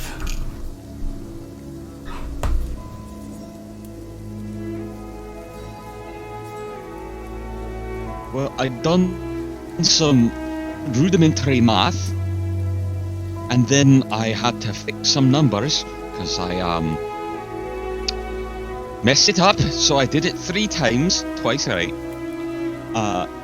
You're looking at around 3 pounds on every piece of the thread that's like about the size of your thumb.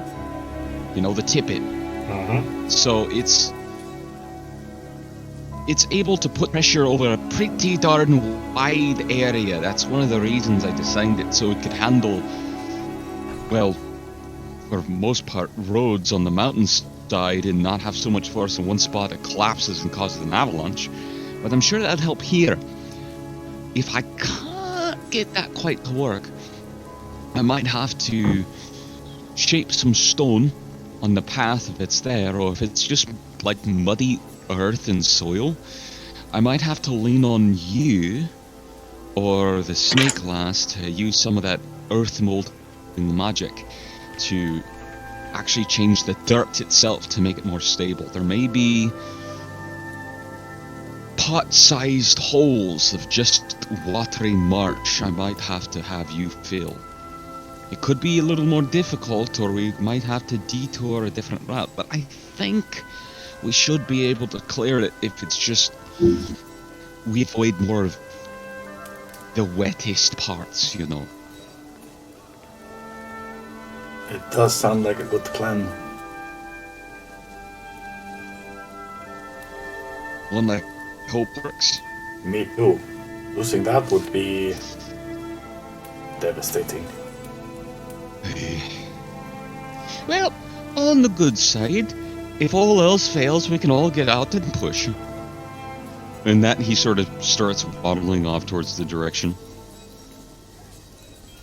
Sal just has a moment where she's sinking and then just sort of nods. Maybe that could work. I mean, that's... You know what? You're probably thinking something different than I am. I won't take the time to question it. Oh no, you would probably have questions, but when the time comes, I think it's better that everybody sees the idea I have. But Right.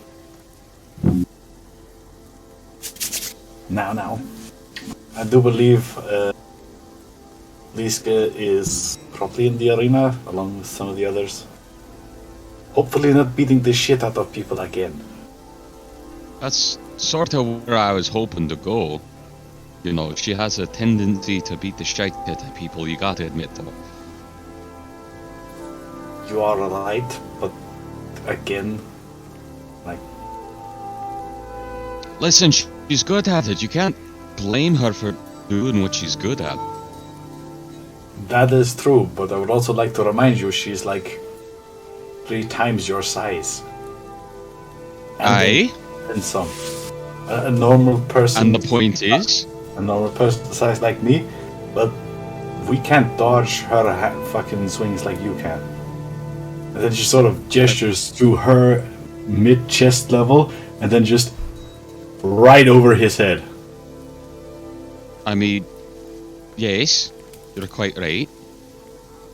But dodging's hard regardless, you know. Yeah. Unless you're getting hit by something that swings like a tree log. I mean, Bad. giants known to swing 3 logs at... Well, you know what? Aye. But I mean, how about we just go see how they're doing and catch up real quick, like. Good idea. Is your... Good. I was basically just Q2. Okay. As you kind of make your way near the arena, you hear what sounds like the burst of the occasional burst of lightning, the swing of an arcane shield, the swiping of a sunblade, and as you kind of round the corner and enter the arena, you see Vellum and Dejar have just finished some sort of duel. You can see slight scorch marks across the nicely the nicely polished tiles on the ground. You can see a number of Order soldiers are just kind of stunned, looking at what the fuck just happened. I presume we would have just finished up, so Valentine's Yeah. can be walking towards the exit and then notice everyone still like smoking in places from fucking lightning. Yara is just holding her arm. Bruised like a bitch. Good fucking gods! Oh, I remember. So, Hello. Are you supposed to be missing that many scales? well, yeah, I but was expecting. patched up. Yeah, I was expecting him to fucking pull out a sunblade. I didn't hit you with the sharp bit. That doesn't matter. Well, I mean, I didn't expect you to throw a lightning bolt at me, did I? Expecting you Yes, to. sir, like... Bug-eyed dwarf. Right, this is probably making no sense. I wanted to be sure of what Dejar was capable of, so we could strategize better with the information that I had. And to be sure she could hold her own when any nasty googly monsters And I you think that thought, fried my brain a little bit. Anything tries to jump her, basically. and you thought that a fight would be appropriate. Well, but you sparring, did yeah, not I res- mean, let's get on. No. This is not a spar, and Sao gestures to both of them. You did not use non-lethal weapons.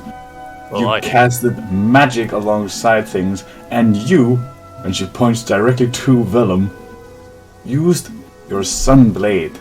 I that didn't thing- use the sharp bit. I'm sorry, which part of it is not the sharp end? Like, it's deactivated now, so he just holds up the pommel bit. Then starts just moves his hand in a sort of bonk fashion. Yeah, the regiments that Liska was training are sort of cleared out this area, and they're kind of standing on the sidelines alongside her, and just just dumbfounded at this entire thing. But look, it's fine. I am a little singed. I'm probably gonna get somebody to patch me up because fucking ow. But I wouldn't have any idea about what she's capable of if she was holding back what she could do. Face the point. You know what? I'm going to go find a cleric. Or Smart. don't- I will join you. Sao I am- gestured to Arngrim. no, she's saying that for a second. Looks to our. Oh, Right, yes. Man, I really did get frazzled. Angry, you think you could patch us up? I know it's a big ask because we did this to ourselves, but This is kind He's of just deserved. staring at you. You threw fucking lightning bolts at him, What? and you hit her with a fucking concentrated fire light sword. the bonking end. Just bonk. No, what's it? Then just use a fucking club. Jesus Christ, you could have killed him with the magic. Do you have any idea how fucking stupid you're being? One Admit- accidental slip up. One. Holy Right. shit! I have half a mind to say no just so you'll learn a fucking lesson about this. Well, Whoever the fuck don't be died. too hard on her. Liska's She's just gonna, smart like, enough to call know over it from all a does- Distant. Hard I on was her watching. and hard on both of you. I was watching the whole time. Nothing would have happened. Like, Oh, plus wait, she's Lisa a high was level watching magic. Plus she's a high level magic caster. It's not like she'll fuck shit up. She's smart enough to know when to stop. Wait. Hold on. Was Liska watching you? I mean, I was a little focused at the time, so I don't know. Yes, you? I was. Oh, there you go. Alright, then you're fine. Never mind. Remember, don't do stupid shit like that unsupervised. Okay, let's get you patched up. Thank you kindly. I think I can still feel it in my teeth. He says, as hair sort of standing on end, just a bit of static going between the hairs. Yara's just stares at Willem. She's got some spots now. Where did you find a sunblade? I must know. I'm surprised you haven't noticed that until now. Thought those elementals. I didn't see you. Short answer is under the ground. Long answer. We found it while raiding a temple belonging, or I should say, occupied by deep dwarves. Yeah. We were fucking them up. This was on a shelf or something.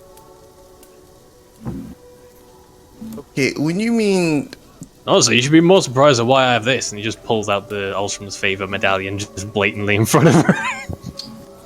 first off, I did not see that. Second, how when you mean deep down the ground, like in a mine? Really far down. Below Dunhollow. Like below. Yeah, Liska's gonna walk up at this point in time to be like, yeah, we fought a war on the ground, against Lurgar and mind flayers, and Yeah, that was the whole thing. What? But yeah, I found it down there. They're exceedingly rare. yeah, Oh, you were talking about his sword. Okay, I thought you were talking about Yeah. the Illithid things. I mean, got them both. Those two, but still, the sword exceedingly rare. Fucking bonking me with that. I thought you were just gonna pull out. With using that instead of just some random training weapon. And I was never really gonna. Was the You weren't your friend. I understand that, but still, when I first saw it, I was like, "Oh, he's gonna use a sword. Oh, he has a sun sword. Oh shit, he has a sun sword. The fuck you just pull out just." Yeah, it fits surprisingly good on the inside. Normally I gotta take a sword out of the sheath or off my back or something like that, but it's just like, Andy. See, well, these were so useful. Okay, just I need some time. Right, I have things to do. Now if you excuse me, unless there was anything else, I am gonna go do those things. And you'll give Dijar a pat on the shoulder. Alright. Does anyone else want to do anything? Because I kind of desperately need to go to the bathroom before I do my bit. You do you. I was just looking at the jar with a sort of expression of, did you really have to cast magic on him? What else do I need to use? I tried using my other simple spells. Oh yes, Sunblade. I'm actually started slinging spells. What more do you want from me? How do I do? Like most casters, your first thing to do when fighting someone in melee is to establish distance. Best way to do that, incapacitate them. Hold person. I don't. He stops for a second. There are spells that I have that will facilitate that. However, I will not use them personally.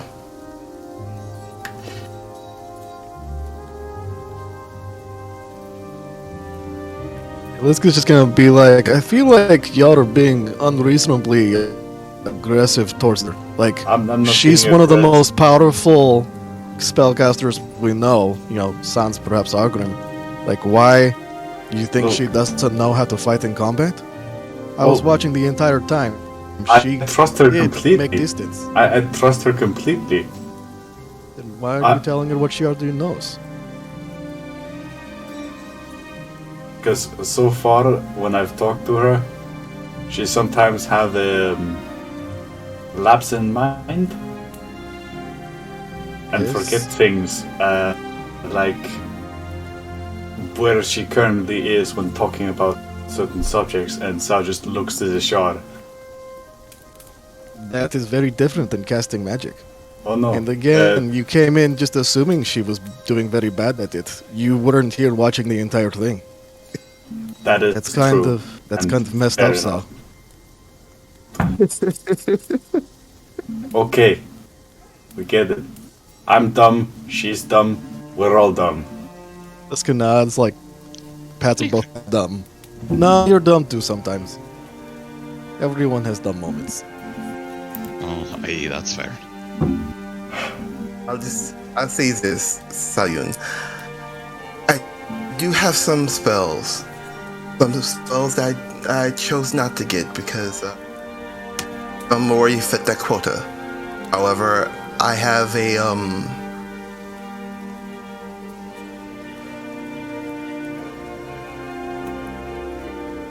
what is it? Conditions. If I should use those spells. I will not go any further on that subject. I won't push you.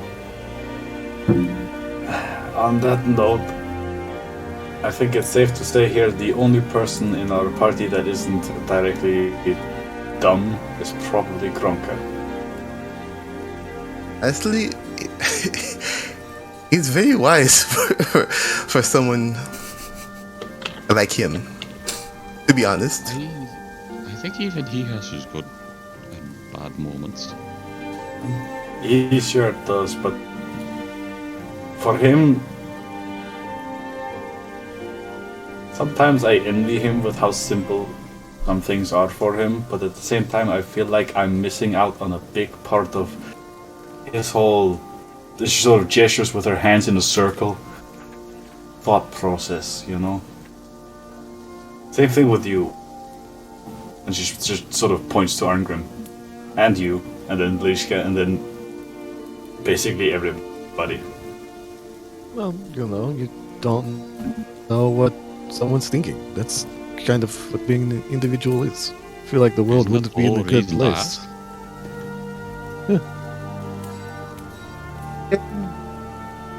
Makes the world fun. Diversity. That is true. That is Grunka anyway. That's a good question. Good question. Then suddenly, Grunka, been here the whole time. Like, okay. Unless we Alex, like, do the. It's probably somewhere. Doing something. I don't know. Cackling in the distance. Oh no, not that It's a bad Grunka thing when again. you don't know where to go. Like, oh god, I heard him again. Where is he? He's there somewhere. You just need to say the secret word and it's just suddenly there. I might need to find Grunka. Grunka. I have things to ask him. Right now, though, I feel drained. I got severely bapped by a sunblade. Oh, fucking Can't start! help but notice you look like complete garbage. I feel like complete garbage. Yeah. There is such a thing as overtraining, so just be mindful of that. That is true.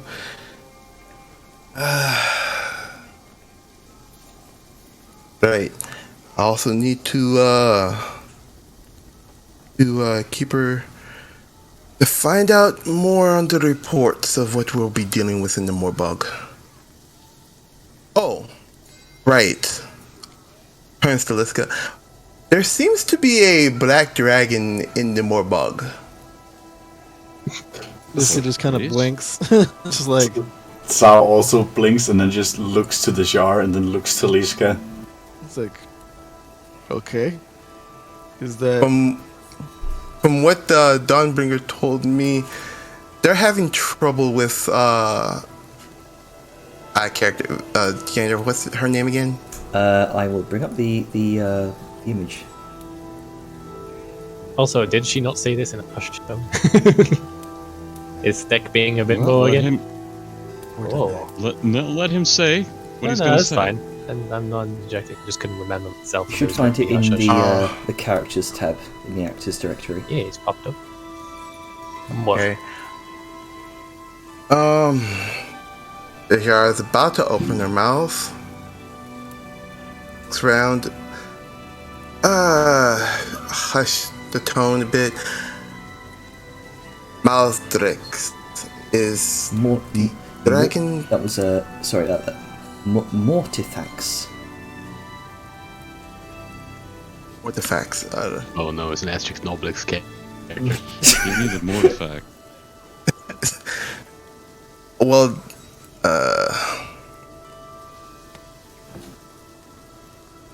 from what John knows from Dawnbringer, it is a very tense subject to bring up.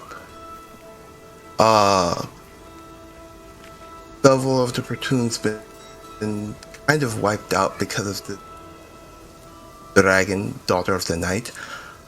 So we might also ambush us, what the commander told me. Oh, and she's a spellcaster too. So, yeah.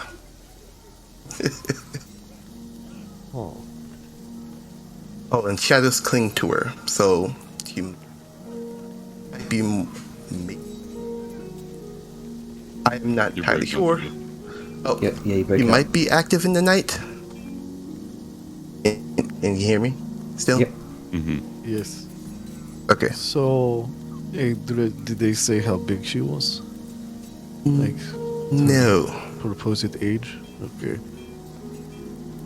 Well, if she can cast spells, that makes her a lot different than anything that I've ever encountered with. But, with that said, and she kind of looks to 3 spellcasters among them, like, you might be able to at least counteract some of what she would do. But that is definitely something that should be not necessarily addressed, but that is something that should probably be taken into consideration if we are going to pursue or go around. You know what I mean? Mm-hmm. Honestly, while my, how shall I call it, dwarven instinct tells me it would be a very good idea to try and, defeat this monster and claim their hoard and untold riches, my dwarven self-preservation instinct is telling me, do we really need to mess with this? You know? It's good instinct. That is. My instinct agrees with your instinct. The thing Money is. is nice, but not at the price of dying, Yeah. I mean, he might be hunting. Might come hunting us, is the problem. Sao holds up one hand. Riches, beyond compare, dragon's hoard, magic items, whatever else it might have gotten throughout the years. Holds up Hold the on, hand. hold on. My original instincts starting to take power here. You might be onto a point. And then he holds up the However- other and just goes, spellcasting dragon of the night, with shadows clinging to it. In a moorbog, with basically no sunlight, and undead around. I mean, well, if anything happens, I can just make sunlight. For how long? Hold on, let me check, as he looks on the inside of his shield. As he just brings up his character sheet from within. He's just inscribed his character sheet on the inside of his shield. I do have the Dawn spell, and I do have this, back to the arena, Thickened Radiance spell. The issue is, those are 2 concentration spells. I can hold them probably... As long as it takes for something to bash your face. Yeah. Oh, yeah. I mean, A minute. You can make Dawn too, as he looks up to Dejar. yes, I can use Dawn. Use the Dawn spell. I got it from an interested party. Say that.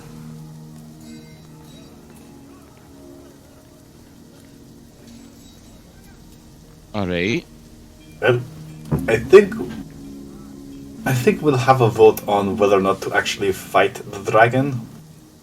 Oh, well, But it's no safe to- vote needed. If it comes after us, we really have no choice. We're not going to be able to outrun it. Yeah, that was my. I don't think we should go searching for it unless there's some strange circumstance pops up where it's in a weak spot and we can easily, call it to make sure it doesn't hunt us later.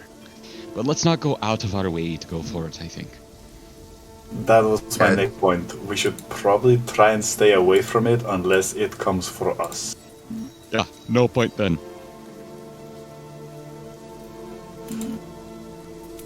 Been mindful of it, but yeah, no go hunting dragon in a bog that has no sound. That's good.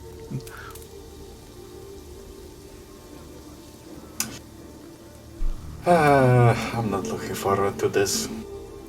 I am. I want to throw another stone through another dragon's head. Excuse But I me, want what? my head not to be eaten first, so... priorities. Give and take, give and take. I'm aware, but I'm not talking about the dragon. I'm talking about Yeah, the give whole. a stone, take it to her. Morpok. That's how you do Yeah. it as a hunter, right? Hold on. Throw a stone dragon's head. Oh yeah, I don't follow. there's a story to These that. guys, the closest. Would you please regale them with my mightiful story of conquest and sheer prowess? Gar's just looking to Argrim and Liska and Argrim again.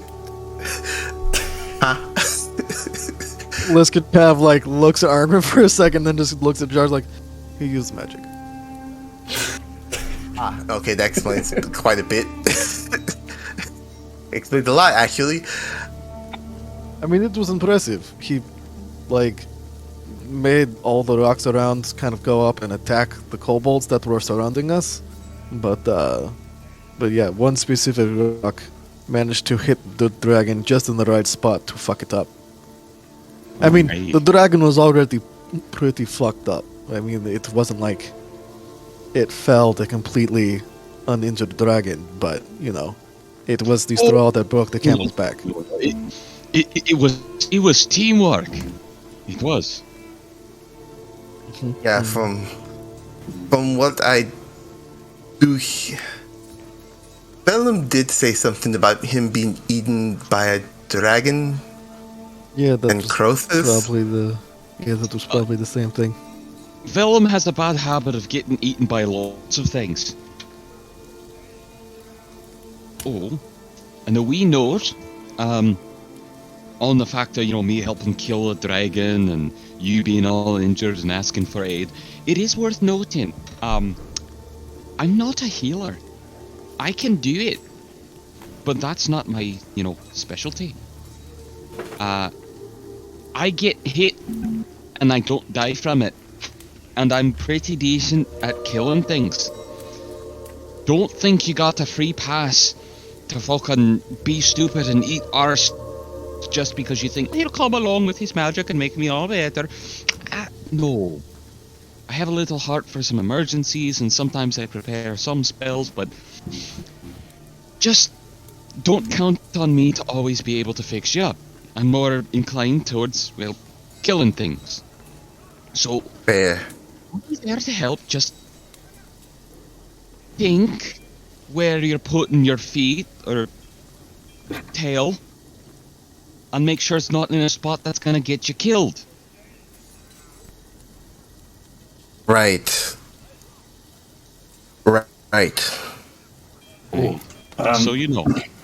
On that note, Arngrim, have you been by the one of the few shops within the hold here? No. No, I have not. All right. I've been a bit busy cooking and doing some Tao sort of fire. looks like she realizes her brain fart and the question to just right. One of them sells scrolls, specifically scrolls Okay. Vivify. Okay, we should get those. Hmm. I've got one that we got back from the capital. I think you said there was some kind of snake trader. Other than that, I don't have anything. I purchased one just so we have one in case you go down and I have to run over and not fiddle all over wherever you keep your scroll. Ah, yes. Honestly, I don't know where you keep most of your stuff, and it's just the armor and stuff. Well, everything's got a special spot, you see. As he, starts reaching into the little pockets and the little folds on his armor. I have my spices here. And over on this side is where I keep all of my extra keys. I don't remember what most of them go to. This pocket is where I have the Revivify. It's on the other side of me heart. It's real far to the right, so if somebody stabs me through the heart, the scroll will be fine. Plus, it's just a little better that way. Keep it to me right. You swing with the right hand's gonna hit me towards the left side, less likely for it to be damaged. And my boot here is where I got me special knife, and my other boot here is where I got me other special knife, different purposes. And I got me golden mustache wax tucked right under me chin here. I'm sorry, am I bothering you? You seem very disinterested. No, I'm Oh not. no, I'm just they need me over there, and Liska turns and Alright, see you at lunch. Excuse. That on the other hand just says they're half impressed over how much he actually managed to tuck away and how little space he actually has for his size. The Jesus. secret dwarven engineering. Right. I have these things called runes of holding. It's not in like a magic bag or anything. It's just a rune that's carved to be a pocket. Oh, and here's where I keep me food. As he holds out a bag of holding. It's blue. Watch this. He turns it upside down. Ham.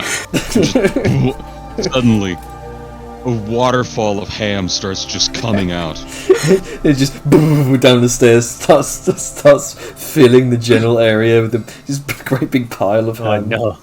I don't think he would actually. I'd argue I got about 290 pounds left of it. It's just still pouring as he's saying this. 80, 75. Alright, let's upend that. Are you gonna Starts clear it shoving off? them back into the bag. Liska appears out of nowhere, like takes a ham and walks back away. There you go. They can eat those things raw, right? Demons are special that way?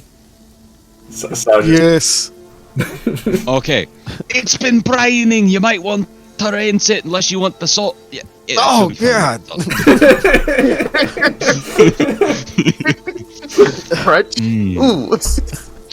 She just You can really taste the quarry salt. Yeah, she's gonna go over to like a nearby just like wash bucket and just dip the ham in it a couple times. And then just like go back to eating it. It's glorious. Yum, ham water. I'm just going to give arguing inspiration for that bit of comedy. Hey, another piece of inspiration. Hell yeah. I already have one. Oh well, forget I said anything. Fuck. Can I pass my inspiration on to somebody who doesn't have it for teamwork? Fine, go ahead. Who's missing an inspiration? Fucking I am. I don't have any. Yeah, Liska is as well. Well, for Liska's part in it, I'm gonna give it to Liska. That was funny. Inspiration. Yeah, she just like now someone's gonna be sitting there after the battle, like get a watch, like to watch, like why does it smell like ham? Why is there ham everywhere? It's salty ham. It's actually literally like sand. They'll just keep finding ham in random places. As Angry. Oh no, he's picking it back up. That's dinner, baby. Yeah. It'll be like 4 ham.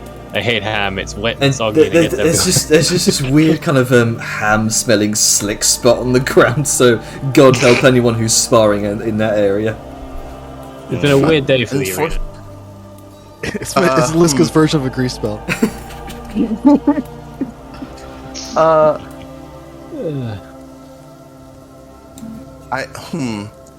You're hearing about Revivify.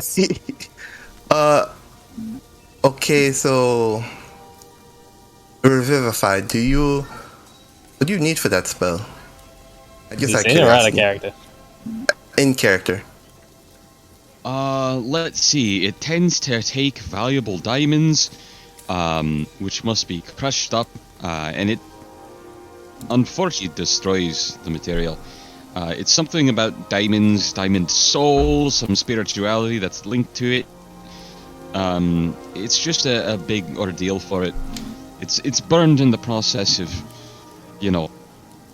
binding the soul back to the body, and something about diamonds, and crystalline structures, and the veil. It's a lot of magic things that sort of transcend the functionality of what I know. In short, You also need time. It's very time sensitive. Right. You got, I would say, a good 10 deep breaths before, before they just can't be called. And then at that, she's gonna reach into her bag of holding and produce a medium diamond worth 400.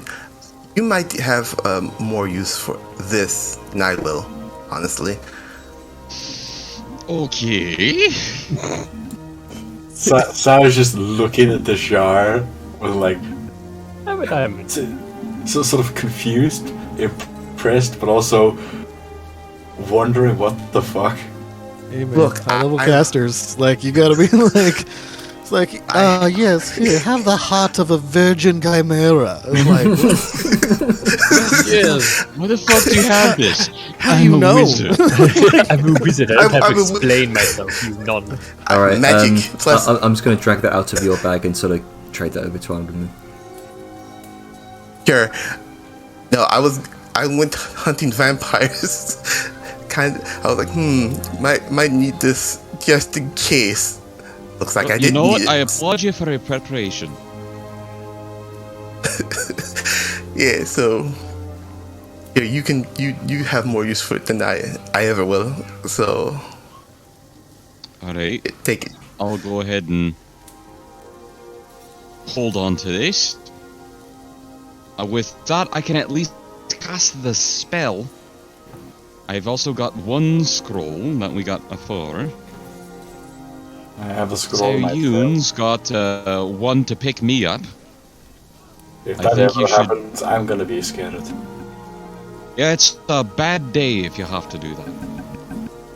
I think you should definitely not use that except to pick up me, and I'll be the main source of scraping you all off the floor if we have to. You're my backup.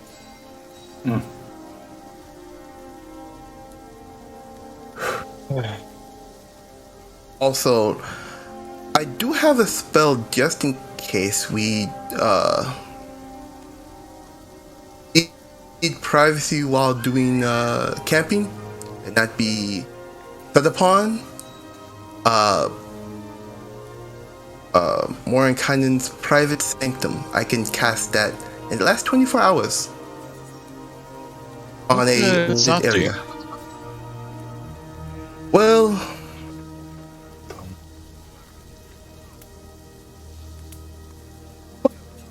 in short case, sound cannot pass through the barrier if I choose it to. Cannot be targeted by divination spells. Nothing can teleport into the warded area. Planet travel can be blocked within the warded area, and sensors can't pass through the warded area, or I can stop vision from being seen in the ward area from the outside. Also blocking dark vision. But question, can sound pass in from the outside, but sound can't pass out? Yes. From It's whence? like in silent spell, I would imagine. Yeah, that's why I'm Okay, so sound. So sound. Like unless it specifies it can't, it's safe to assume it does. Okay, so sound can pass through, but sound can't go out. yeah. Alright. Oh, yeah, I could. So yeah, we can hear people sneaking up on us, but they can't hear us in there. Okay. Basically, we'll have the element of surprise.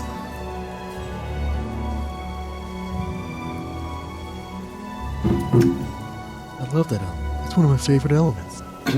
The element of surprise. Earth, fire, water, air, surprise! Heart! I'm gonna surprise you through the heart with a knife. Surprise, motherfucker. Okay. Alright, so I think that's a good thing to do around our old tents and whatnot, just in case. Does it Especially- make us invisible? Well, no, it'll just make the area hard to see. If I want to do all of the effects, no one can see into it or teleport into it at all. That's pretty neat, actually. That could actually be very useful to camp in the Morlog. Yeah, you shall not pass is basically the infinite of the spell. I choose. Oh, hello there. No, you can't come in. Fuck you. You just point to go, no. I also have Intellect Fortress. I didn't realize how useful it would be in the Morbog, but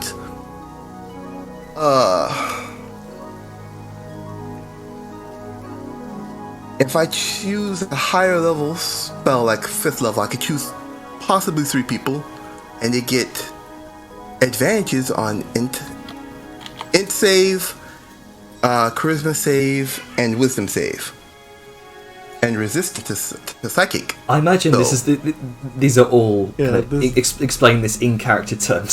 So, yeah, she just got Yeah. off on a ramble. Yeah, No, yeah. wisdom saves and Rest or saves. zoned out. Well, Yeah, I'm And saying this in is the character. part where she starts pulling out, like, hand-drawn with crayon little, like, trading card game versions of us with little numbers and stats. yeah. Yeah, basically. Yeah, so just imagine that the Jar is trying to explain this all in character.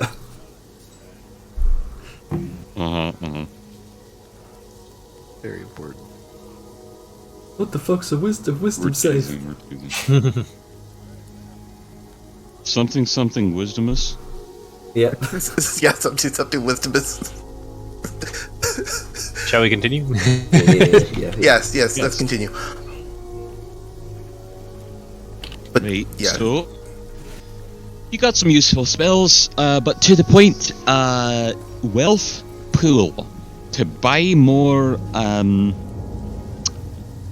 scrolls. Revivify.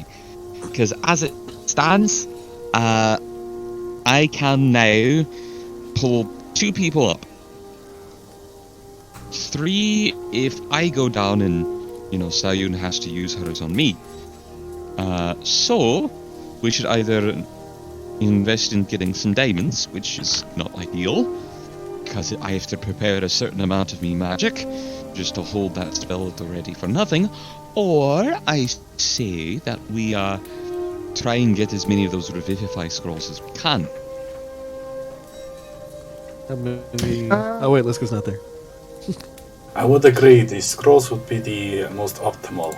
Easy to carry, and we don't have to worry about the diamond getting stolen. Or, me reserving the magic to cast that and, not using that special level of spell to, I don't know, do something else that could be more useful than just holding it in reserve. Yeah. So, let's go to that vendor lass. I'm assuming it's lass, I don't fucking know. And let's haggle. Right. Alright, so as you kind of gather together, make your way off towards the let's see, from And previous I'll flag down Liska for the sake of inclusion. Be like, hey, we want to talk about finances, can you come with us real fast? She's just kind of like at finances. She just kind of like gets a look on her face, like, fine. Sure. Money. Make it simple. You will the pitch in evenly so we can afford some scrolls so people can be straight back up if their heart actually stops. Yeah, fine. Alright. You probably won't need it, but it'll be useful to get one of us up for a distraction. No, yeah, it's fine. He elbows her right about at the calf level. It's like, it's like, dude, well, I would hope that none of you, I wouldn't let any of you go down, but stuff happens. Well, some of us might be stupid and put in places that you can't save us. So, It's That been known to appreciate. happen. Alright, so time for you to use your silver tongue, whoever's doing the haggling. So from previous experience, kind of briefly browsing goods, person you probably want to talk to is Sister Gala. She hosts the Temple of Dune here in the keep. I'll do that. Okay. If it's fine. Yeah, by all means. I will, Go for for the sake of it, give myself a little guidance just before I what are you doing? Talking mignon. Come on. We can do this. Is Gala the halfling?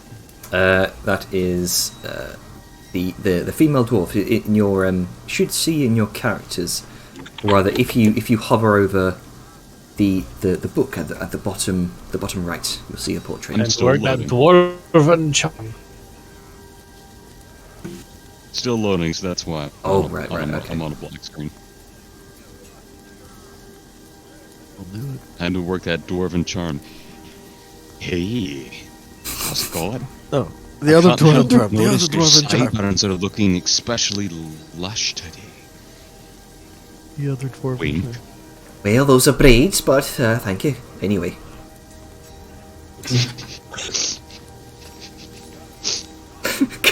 Make a persuasion check.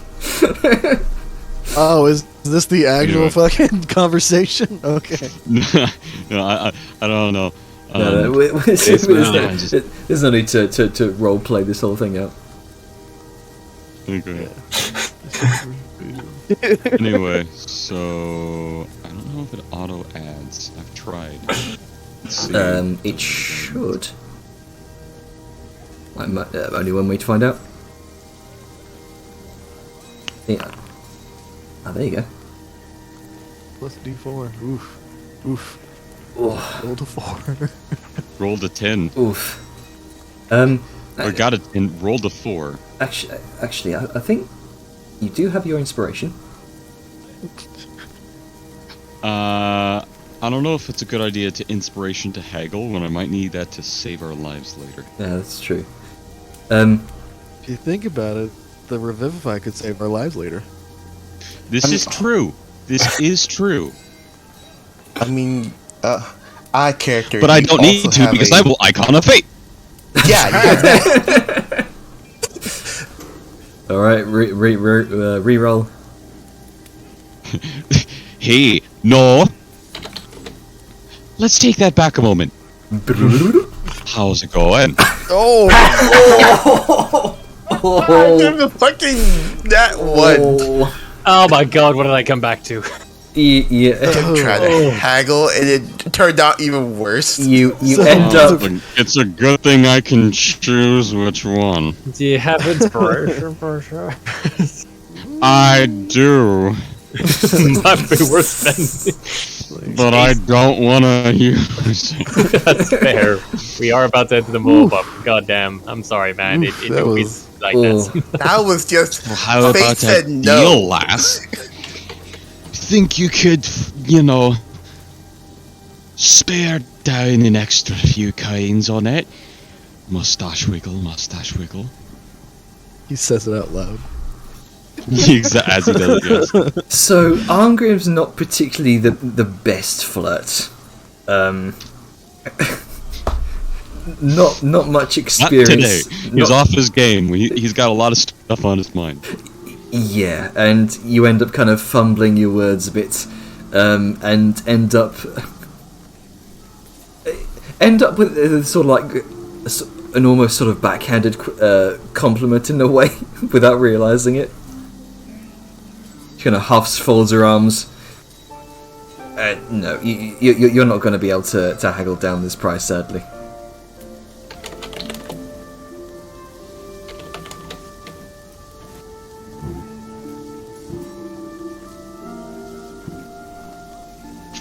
Alright, well, we're painful. I have still not loaded in. Once again, I'm at the smoky gray loading screen and I see everybody up, so I have to refresh yet again. So it's up to somebody else to figure out what that price actually is. Are we It's going 400 sandbox or in? That might be the issue. It No, might I'm not in Sandbox. Price per scroll is 400. And for some reason, Janner, there are 3 scrolls now instead of 2 after I bought one. Oh, right, hang on. Yeah, that's weird. That did not update for some reason. There we go. Anyway, Right. for 800 gold, we can buy both of them. You can also buy scrolls for Guiding Bolt. be. So wait, was there 3 to begin with? 3 to begin with, I bought one. Oh, well, it's a day pass. She restocked. That That's is how it true. works. That is true. Actually, she would have definitely restocked because the day has passed. Yeah, so that's fine. Okay. So we're looking at 1,200 total. How many people do we have here? 5, 6 if Grok is actually here.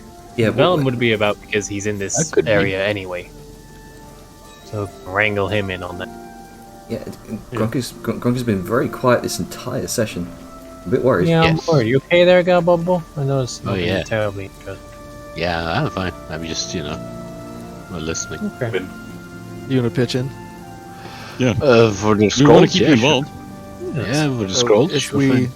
1,200, 6 people, 200 gold each. Sound good? That's about right. 200 gold. Okay. Sounds fair. Right. Where do I find my money? Yes, again? so Oh, it's I will add 3 more to my inventory. At the very bottom of the Scanner? inventory tab. Yeah, I see it now. I don't know if I have that much money to Wait. pitch. But Why, yeah, why do I have 2 Electrum? Oh no. Why did you add 2 okay. Electrum? I think I don't know actually. Why do you? Well, I just removed get it. rid of it. It's Okay. fine. Yeah, I had Okay. Electrum Let's as make it well, gold. but I was using it for dual. Yeah, if you Yeah, get you- if Yeah, you- weren't some if people you- using that for the forbidden currency? No. If you get any Electrum, just feel free to just convert it into like 50 silver. Just add it to your silver. You can add It's 200 apiece, right? It's I can contribute 37 gold because that's all I have. Jeez, man. How much is Electrum? It's Worth? 3 Electrum per gold. 3? I thought it was 2.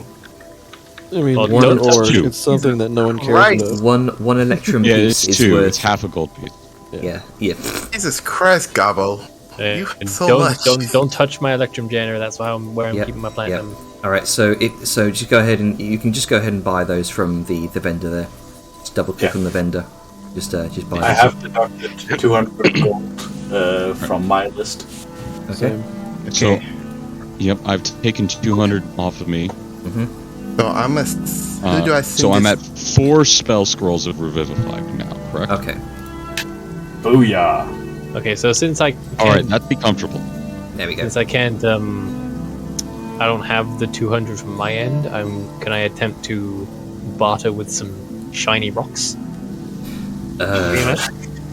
Sure. Oh, You should. equivalent worth of goods? Yeah.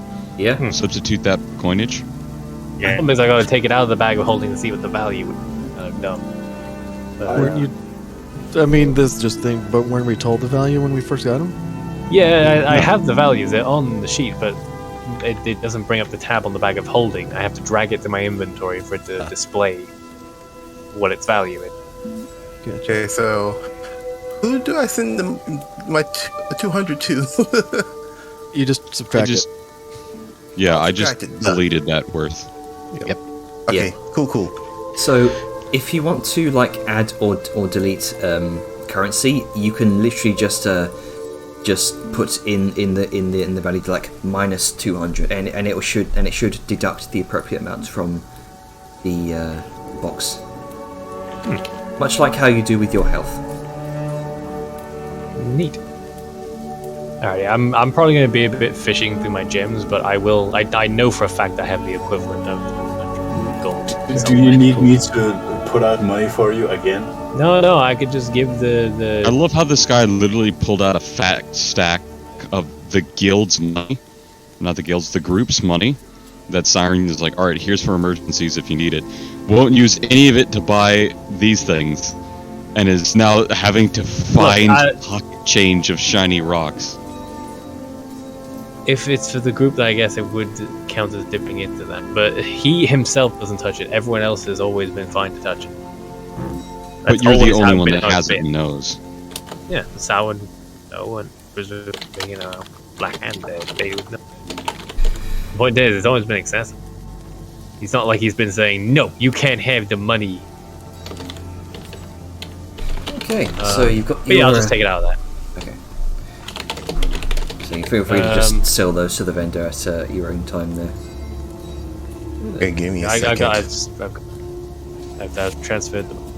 Okay. I've removed from bag. Okay, that broke. What happened? All right. So we have Revivify. Yes, you have your Alright. scrolls of Yeah. Revivify. Cool. And does anyone have anything to do for the rest of the day? Yes, sadly. Oh boy. Alright. But also as a quick note, that was not a diamond. You can give it to Arngrim. Oh boy, what's this one worth? You're down there. And find out. Drag this some bitch over here. 5 gold. That one's worth 5,000. Did I accidentally get the flawless one? No, the pristine diamond is down here. There's a regular diamond that's worth 5,000. I think that's why I haven't given it to you yet, because it's too valuable. That's like true resurrection levels of cost. Yeah, the only How diamonds did I have are you worth get 5,000 that? and 7,000. Probably want to hold on to those. How Did get you the do a 5,000? new girl and add his extra 0? No, that's the values Jenna gave me. I've got a diamond worth 5,000 and a pristine diamond worth 7,000. When the fuck did you get that? Among my gems, I don't know exactly where I got it. I think I remember having a conversation before with somebody about like it being used for Vivify, but the fact that it was worth so much seemed like a waste to grind it okay. into dust. I'm gonna have to step in here just for a hot second. You have a gem that is worth enough for a high level caster to cast some of the better spells known in the game. Why do you think I've been holding on? Besides the fact I was told not to grind them into dust for revivify. I remember that much because there was a whole thing about it. It's like, okay, where's the diamond to revivify? And they're like, no, it's worth 2. I still wonder where the fuck we got those. I don't fucking know, dude. Yeah, that's really important. This needs to be tracked because there's several times now where we don't know the value of a gem that's just in your bag. Well, okay. Let me double check the rule 20 because maybe it applied a different value when Jana transferred the item over. Maybe it's giving like a foundry version of it. Because I had the values written down on my sheet because this came up, as I mentioned. So it's loading. Sorry to just completely stall the session. No, it's It's all okay. good. While he does that, is there anything anybody would like to do? Nope. Anything left was something I needed to do, and then we could just go over the next. But I'm holding us up. I apologize. Oh yeah, No, it's there was Did you? one thing. Oh. They'll probably just have an option, but Sal's probably gonna ask Arngrim to help her make mundane bullet. okay. Yeah, I mean, I don't think there's any check really needed for that. It's easy to do. It's just pellets of iron, essentially. Alright, guys. Finally, Try and talk to Grunka. Somewhere, privately. Okay. Have to find it first. Hello. Yeah. Oh, There we hello, go. Grunka. I need to talk to you for a minute, away from everybody else. Okay. Right. Oh, Grunka. Yeah.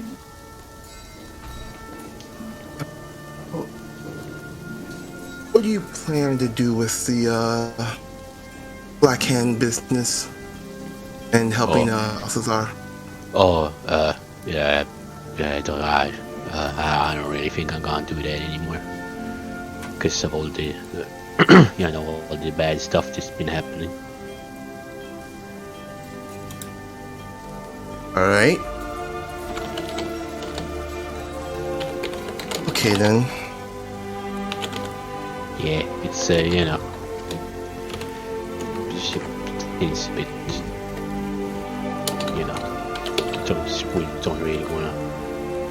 don't really wanna like get involved in that kind of stuff. Okay.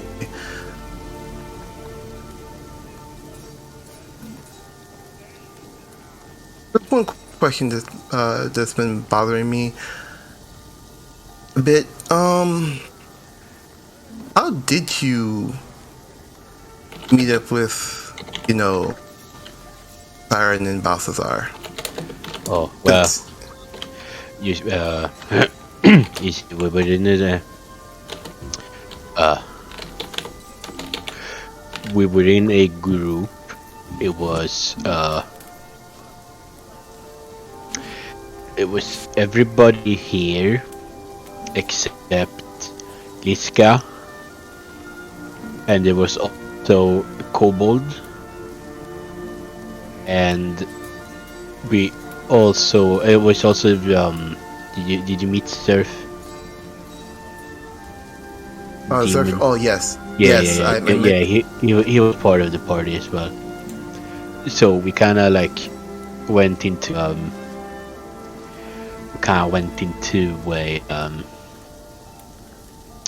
I think it was a cave, and they were caged up in there. So we kind of rescued them, and then they kind of joined.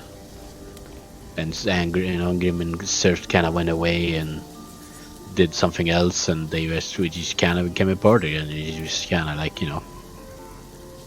he just kind of started the whole Black Hand. Or well, no wait, hang on. No, it was the Black Hand existed. It was just that pretty much everybody was killed, I think, and then they just took over it. Yeah, that kind of makes sense. I'll be honest, I didn't really pay too much attention. But yeah, it was kind of it was just kind of like, you know, it just kind of happened. Did you like? No, you said deeplings live underground. So you like Yep. wander up here? Oh yeah, yeah, I kind of, you know, went on a bit of a, you know, my own kind of quest here with, like, you know, wanting to find, you know, who murdered my mom, and to kind of, like, you know, gain a bit of, more, like, well experience, I guess.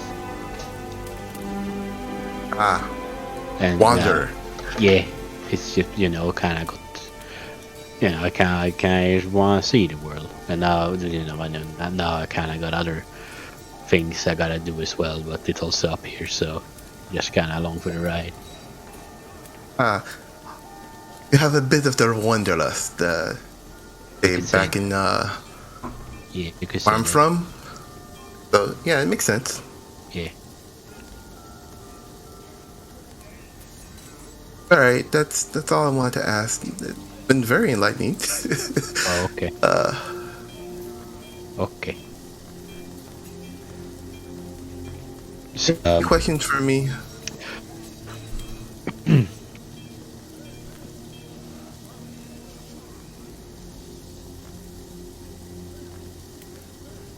have any questions for me at all?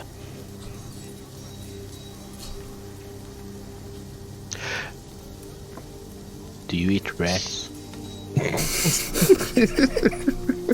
Grunk. Asking all the important questions. Yeah, I yeah. like it. Big one. That is such an innocent sounding question because he looks at her and all he sees is snake. Snakes eat rats. Yeah. I was gonna ask another question, but I felt like it was a bit inappropriate. Inappropriate. I want to Like, know, why do you- but I don't know if I should ask. It's like, why do you have titties? You're a snake. No. Nick Tibbies. This implies live birth. Snitties. Nitties. venom. Give me them snitties, baby. The guy is laughing. No, I don't. Okay. As she's laughing, Lucas kind of like look at her teeth. Like, is it like snake teeth? Does she have like rows of teeth? Is it just toothless? How does that work? It is a pair of long fangs, yes, but there's a smaller. There are smaller teeth. Are they just inserters, all of them, or are they like flat teeth as well? Oh, no, not flat teeth. They are fanged teeth. Small like kind of I don't know if you could describe them as like piranha teeth in a way. Very very tiny. Do you chew? Like how do I eat? Yeah, what you're asking? you guys eat things whole, or like how does that work? Yeah, that is a good question. Jada, how exactly does that work? Most Naga tend to cook their food and sort of eat it whole. Because they're civilized. Well, I do eat it whole. Yes, I cook it before.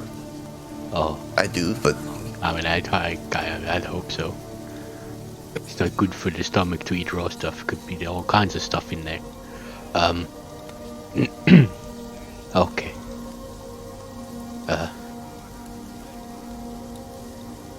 Okay. That's.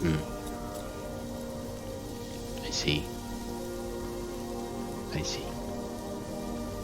A lot to think This world about. is turned upside down Yeah. by the snake lady. Can you speak to other snakes? yes. Like, wait a minute. Are you talking about nagas or are you talking about actual snakes? Yes. Is there a difference? there's a major difference. I can talk to other nagas, but not snakes, unless it's like my familiar, which I can transform into a snake. That's entirely different. That's magic. How do you see other snakes? Like, you know, if you look at another snake, you're like, man, that's almost me. How does it work? They're all creatures. I see him as another creature that needs to be treated appropriately.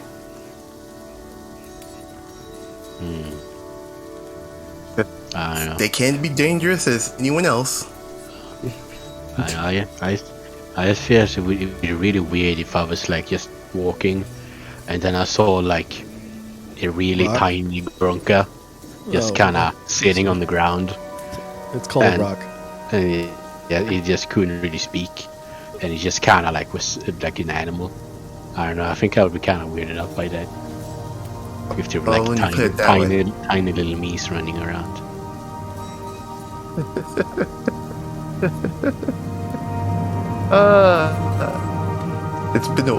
This is an actual like full body laugh that Dishar's having from this talk with Grunka. She's the innocence of his questions just bring a smile to her face. You make a good point, Grunka, but no, they're just creatures, just like a tiger or What's that? a wolf. What's a tiger?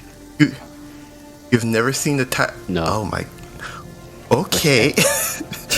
That's Dishar's got a lot to teach Grunka. You know what? I'm gonna do something since it's step back for a minute, and you will use her shape changing ability to shift into a tiger real quick. Oh shit!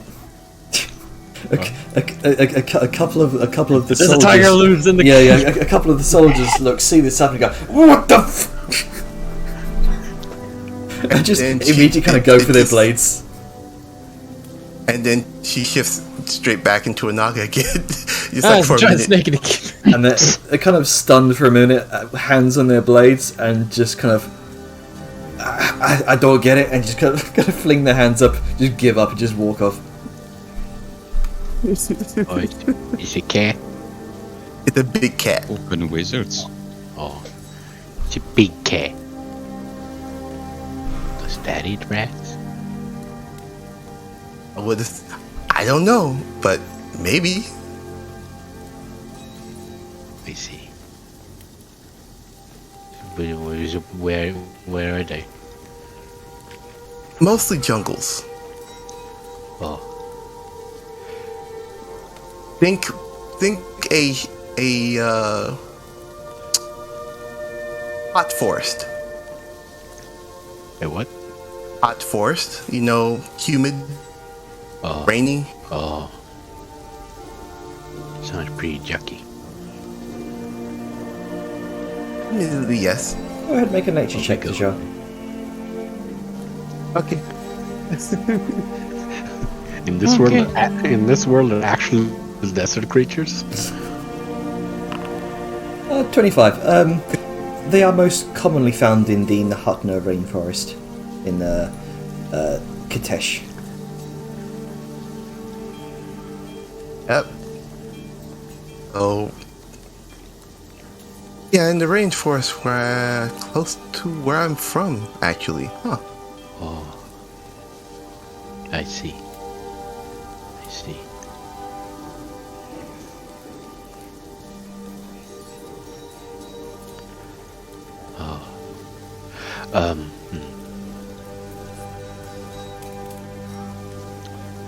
Okay, I see. Do you have any more questions for Deja? Do you lay eggs? He's just stunned at this point. Enlightening conversations from Grunker. I love it. Honestly, I love how simple Grunke is as a person. He doesn't, directly think, oh yeah, this sounds like this could be an awkward question. He's just curious, like, and then just asks. He just straight up asks it.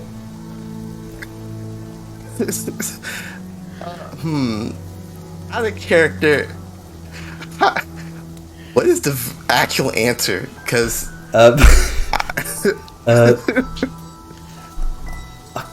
I remember I had it on the World Anvil article. I think okay then. I think they lay eggs. Let me look at it. Yeah. They do lay eggs. They lay eggs about clutches of 2 to 3 eggs at a time, and they'll typically kind of nurse the young after hatching as well. So that's she'd be like, Why they yes. have titties? Attracting nurse? mates. Attracting mates.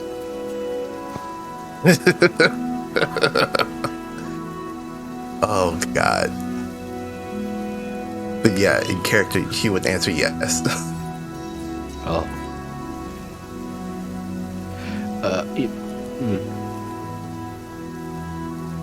Even when you... Wait.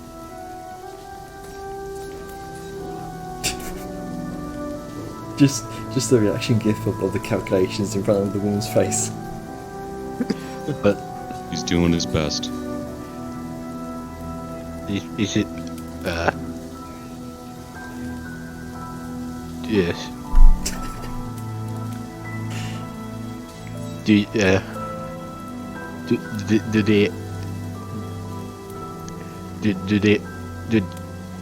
the eggs come out even when you haven't, Are you a chicken? No, she just thought. Can we not? He's Can we this not? close to how is Babby formed. Yeah. Yeah, Come I'm just here, wondering please. if the jar's gonna suddenly lay an egg somewhere. Oh no, don't let Armgrim find it. Oh my god. That's what I'm a little bit worried snakes about. really love each other. Well, but the question would be, if there wasn't another snake, there still be eggs. That's the question. I don't remember Are how you a snakes. chicken? The equivalent of a period. I was like, that's how that works. Short? No. What? Is Grunker just walking off? Is that why you're moving the token? Oh, no, I'm just moving around. Grook is just trying to process how snake You're works. just circling Existential around. snake crisis. I mean, if you had a conversation with an actual talking snake, you'd probably also be a bit like, I mean, what the yeah. fuck? yeah, this is true. Well, think about the jar. She's talking to a talking rock. That's true. Imagine. That's true. It's two oddities trying to figure each other out. Wow. Um, Okay. I see. Okay. Okay. I see. Okay, I think I'm done. Okay. okay. It was a pleasure Okay. talking to you, Grunka. Oh. Yeah, but Yeah, change. do you have any questions? I think maybe later. I'm Okay. just.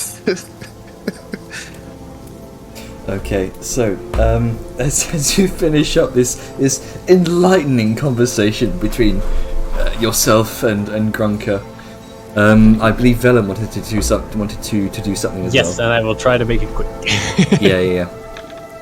So, first things first. I do need to know what value of diamond is needed for Revivify, because I have one that's 500 here, so that should suffice. 300. Does it matter if it's over 300? No. Then have a diamond. Right, I think you just trade that to him as well. How do I do that? Tell you what, I'm gonna hold on to that for Raise Dead, which requires 500. Right, You do whatever you need to. It's more use than sitting in my bag. To trade items, you just drag it out of your bag of holding and make sure you kind of right-click it in your inventory and see Send to Player. Oh, okay. So that's how you do it. I am learning. Okay, so diamond Whose system? Who bag. Then to player. Arm grip. Diamond. I think, because it's still in my inventory. Do they need to accept it or something? I think they need to accept it on the other end. Confirm, there we go. Hey, there we go. You have a diamond now. Alrighty. With that out of the way, Venom's gonna leave everyone to their Revivify scroll nonsense and talk of snack biology and head on over to Olin, I think, isn't it? Alright. You approach Olin. You both briefly met after your initial group talk with Selma when you went to buy some materials. He's a relatively strapping young man, perhaps is in his late 20s, blacksmith's overalls, large red shawl over one shoulder, large ornate necklace of various engraved small slates of coppers, silvers, bronzes engraved with alchemic symbology. He hadn't really registered too much in the initial tour because his focus was on Thornbury.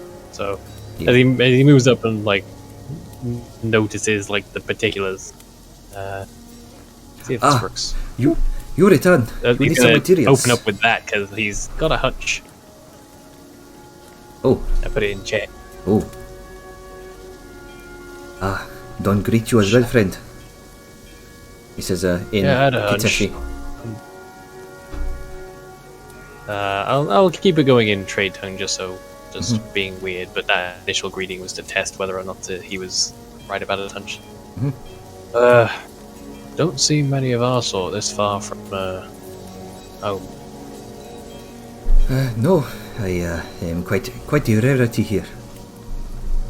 Looks around, and indeed not many like him here either.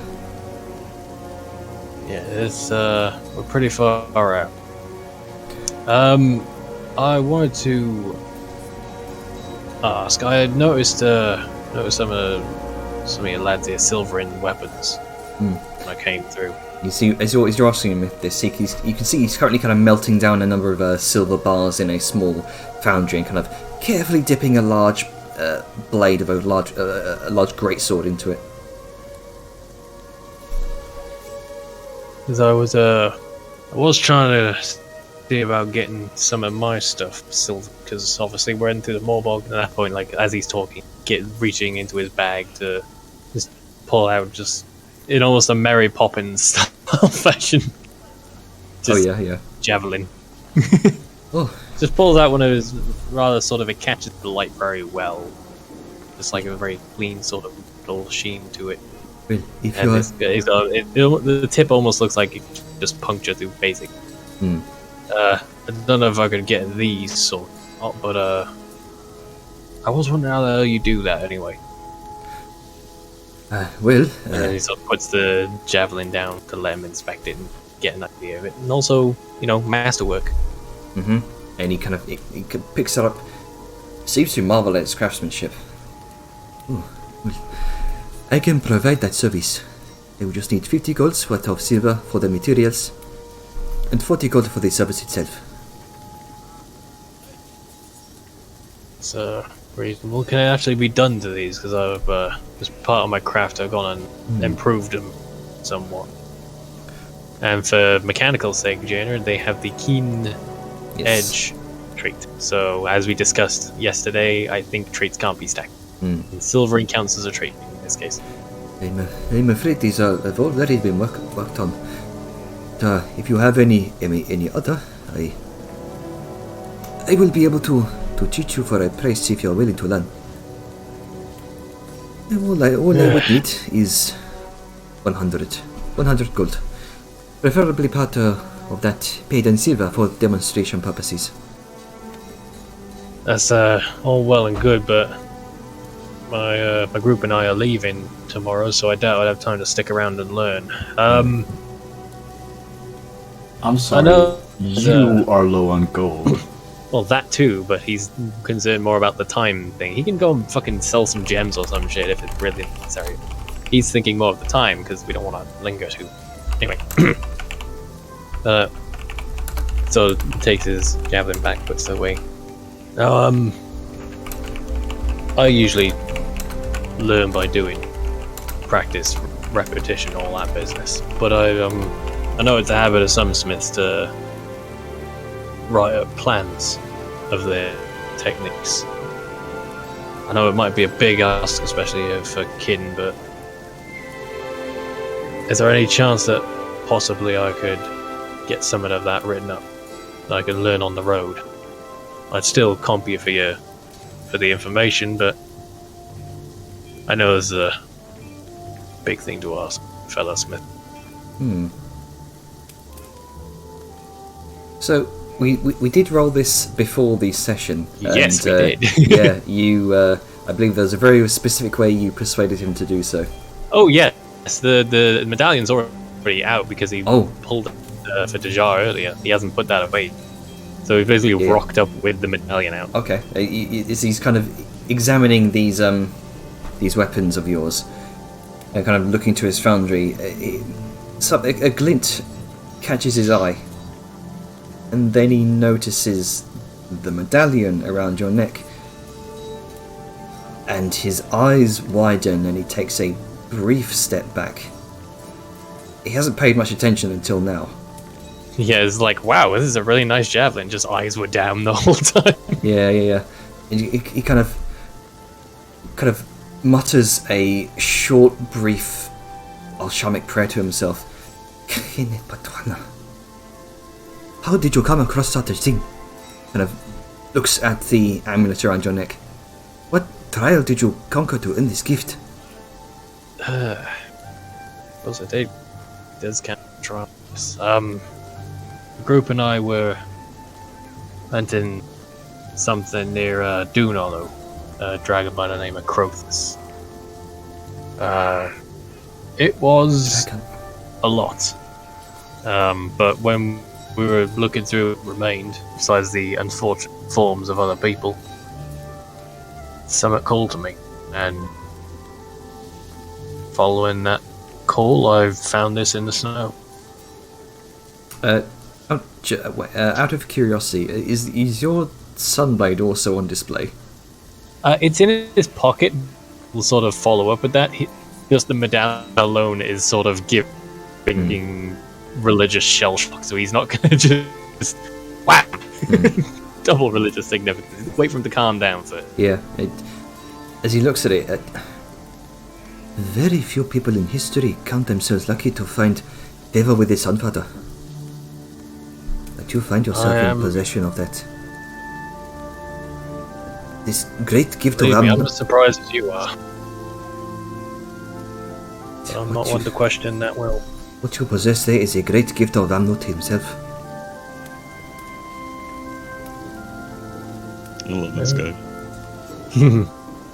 Much as I doubt it sometimes, I am lucky in a lot of ways for the lesson itself, but I seem to come across things that help me get through whatever I end up at the time. And at that point, he's going to sort of reach into his inside pocket and just very carefully, very delicately and respectfully pull out the sort of unactivated blade. Eyes. Including this. Eyes further bulging out of his skull as you pull out the hilt of the sunblade. He kind of just drops the spear down onto his anvil for a moment, and leans in closer, as if he's not believing his own lying eyes. This, Indeed. I found myself in a place where, while the light was in my soul and spirit, the dawn didn't reach as deep as I was. And almost just by chance, fate, Father, Son, and Father, whatever you want to call it, found this. And then it's gonna just, obviously pointing it to the side as opposed to at him, gonna act it. And then just This beam of divine sunlight radiates, and he kind of instinctually holds his holy symbol in reverence and mutters another sort of brief prayer. Enoli connect. Where did you find that? Where specifically underground? we were dealing with some deep dwarves, I think they're called. They had some fortresses down there and were holed up in an old temple. Not to our sort, but temple nonetheless. And I honestly was just looking for some kind of supplies to help us through that tough time. You realize the significance of this? That is a sunblade. I'm aware, and sometimes I wonder why I'm the one who has it. But like I said, I'm not one to question the will of things, be it fate or his will. You know the history behind them, yes? Not as much as an academic might, but enough to know its importance. They were weapons used by the chosen warriors of Kitish. You know how rare these are.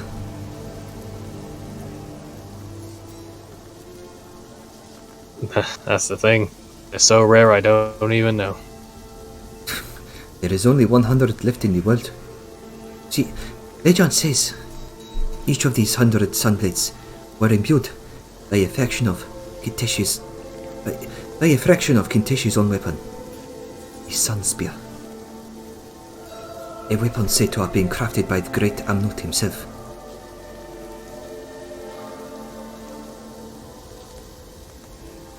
Well, I knew bits of that, but not the whole thing.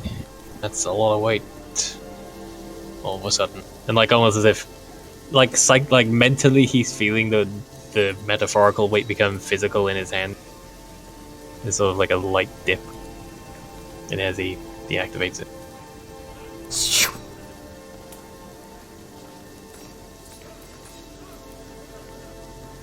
It would be an honor to teach you to silver weapons. See, silvering is not a complicated process. It just takes patience, a dexterous hand, and time. See, first you must apply the right amount of silver as a thin outer coating. He says as he kind of grabs a piece of parchment and starts writing all this down for you. Thank you. I've never been much for following the written schematics, but with time I'll be able to get it down. It is a lot more. It sounds a lot more complicated than it looks. Too many coats and you risk dampening the sharpness of the weapon. Too few coats and you'll be unable to engrave it. That is the next step.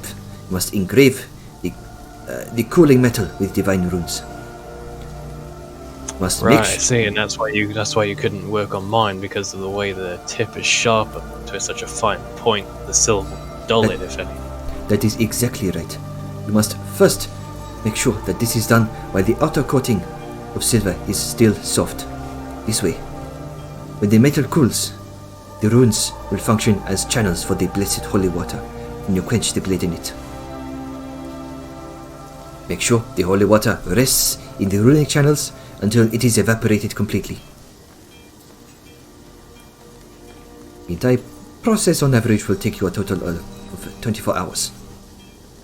And silver coins can be used for this process, and it will normally take you about 50 gold's worth of silver and a weapon, or perhaps 10 arrows or bolts.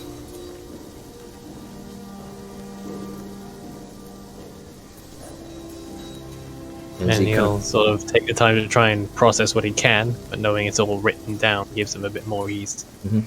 I'll send you the note after the game. And as he kind of finishes writing this up, he kind of hands you the kind of very neatly folded up note. And you'll have that recipe. Just takes time to learn it. Yep, and he'll sort of give him a respectful nod, and with that he'll go.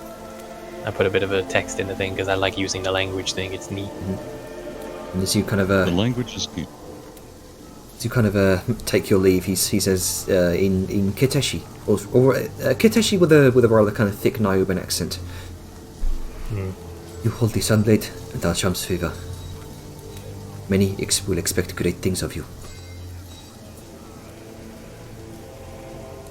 There's a pause as he's moving, but then a nod back before he continues off. All right. It's like the extra weight on his soul at that statement. It's like, well, yeah, that's the only thing I had to do was crafting, and I can do that in the background, so we can proceed. All right. So, unless anyone has anything to do, I believe you wanted to hire a scout. Yep. Which, We were all going to gather up to discuss plans, was what Angrim said, right? Yeah, With a yeah. scout boy. Yep. So, as promised by, as promised by Selma, she does provide you with a scout. He kind of hauls up towards the rest of you. She introduces a man in a green shawl, kind of dressed in ranger's leathers. Approaches you all, kind of pulls down his hood. Fair skin, brown hair pulled into a short bun or ponytail, short beard, long bow holstered across his back, and he gives a short bow of his head. Some of you recognise this gentleman. He was the bowmaker. Some of you purchased your sanctified arrows from.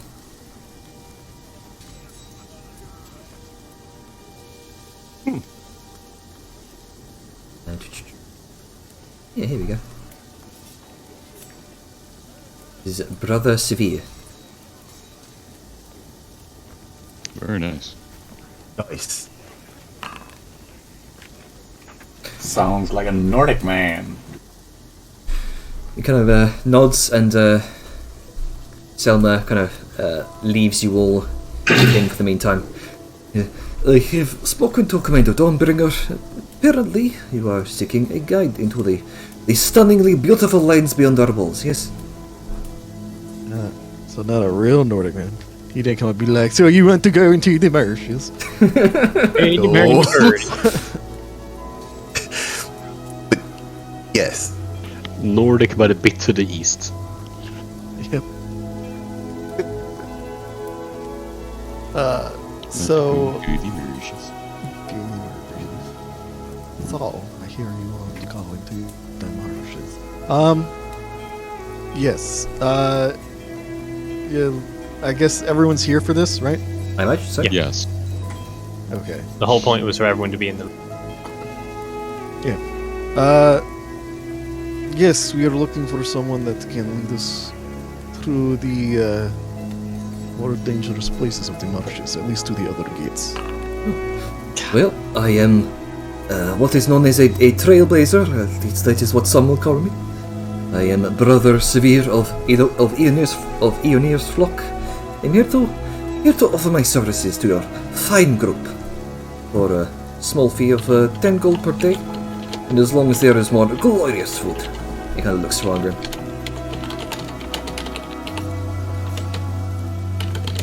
Very good.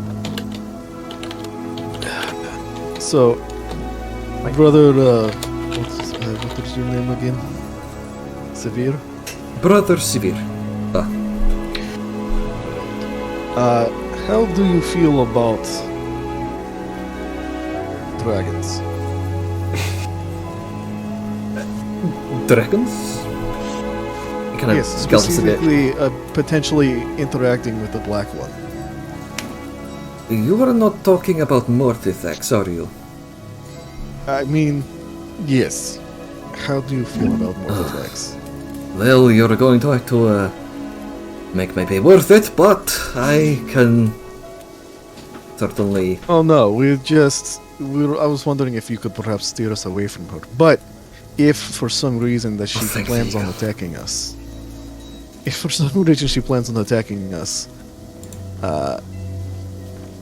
I feel like you don't necessarily have to help if you don't want to, but you know, it is up to you. If you wish to flee, then that is fine. We will probably be fleeing as well. Well, I do have as part of my job, as a part of my training, I do have methods to make us all blend in with the shadows. If that is what you require. I do have a number of potions I have on me that I can distribute to the group if necessary. But you all look very well equipped. They are mainly for my own protection. Oh, that is understandable. It's just, you know, in case we do happen to fight the dragon, just wondering about, you know, spoils.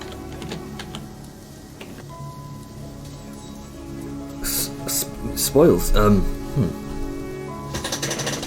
Yes. Kind of thinks for a moment. Because if that is the case, like if that is something that happens, then we don't really... I mean, I don't know about everyone else, but I don't feel like we should pay you more if you get out of it the spoils of fighting a dragon. If you survive. Well, I would not be opposed to spoils instead of more pay, if that were to be the case. No, it's not necessarily in the description.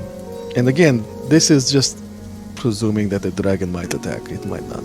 It very well could not be. I would certainly hope not, but you'll have to wait and see. You can see he's kind of approaching this with as jovial an attitude as he can. He's not. He's definitely, you know, despite his name, he's not the severe type. He approaches things with a light-hearted attitude. Janner, I will punt you for that.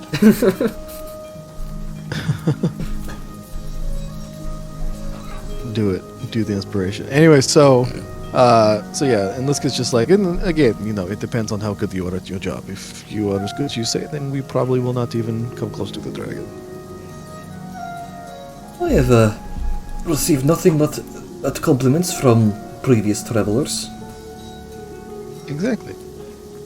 So I think we will be fine. Now, one question that you probably are not expecting. How do you feel about a giant metal tank? A giant metal tank seems like it would make my job a whole lot easier. Well, Zao just sort of looks to Arngrim with sort of a slight cocked eyebrow. Alright.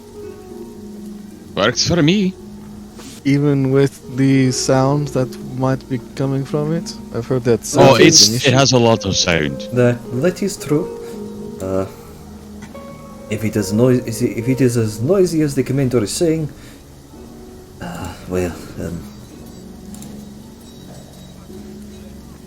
I will have to try and steer us around as much as the bog as I can. It might take a while, but I am sure that my navigational skills will see us through.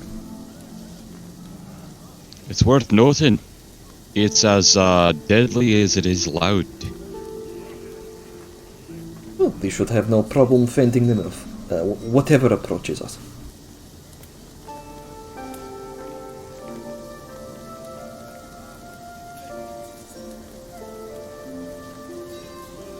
Very good. So, we leave tomorrow or today? I leave tomorrow. Tomorrow morning. Does that sound right for all? Yep. Earliest chance we get, we move out. Okay. Very good. I shall await you at the back gate on the morning. Get some rest, get some merriment while you can,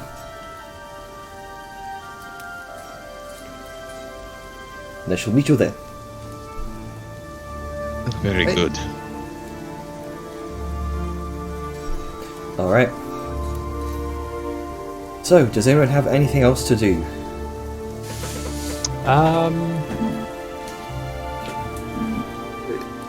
Kind of, but it's minor, so it doesn't. Considering that I went to damn it, I had this Keeper Toshan. Tushan. Tushan. The report. Would I have to roll anything, or what would I've learned? Reports. Give me a second. Reports on, like, this would be situation, sort of developing situations within the Morbog, yeah?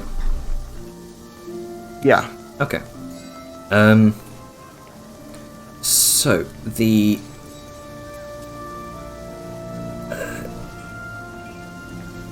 sorry, hang on. So, there's, from what you can tell, there's an sort of... towards the eastern tip of the place called the Blighted Swamp within the Morbog. A series of scouting teams of the Southern Wars seemingly reported sightings of a small stilted cottage. But the next team to scout that same area reported no such sighting, only to discover it had apparently moved elsewhere. And they're apparently keeping a close eye on the hut. Apparently something is occupying it, as a firelight has been seen within it. Reports also warn about venturing too far into the swamp as the waters become corrosive to the touch.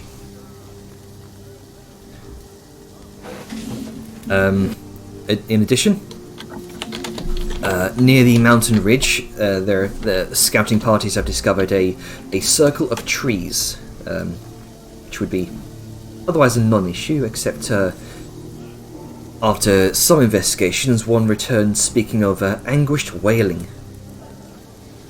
And he said he saw one of the trees move of its own accord. That sounds like it could be bad. Yeah, walking trees in this kind of place. Oh, Yeah, that's fucky wucky. There was also quite a lot of disappearances near the sunken temples. Okay, hold on. Why the disappearances are happening, it's not quite understood why. Just that scouting parties just don't return from there. So they've kind of set that aside and kind of given it a wide berth.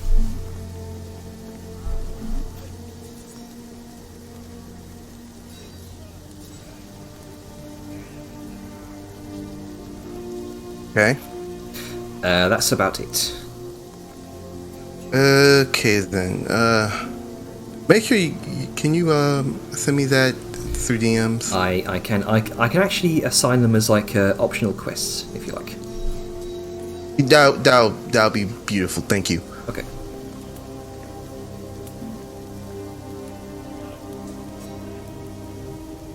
All right. Yeah, that was it. From what you discovered. Right. Jar will come back to the party and relay all this information verbatim. For every word. There. Words. just bad news. Unfortunate.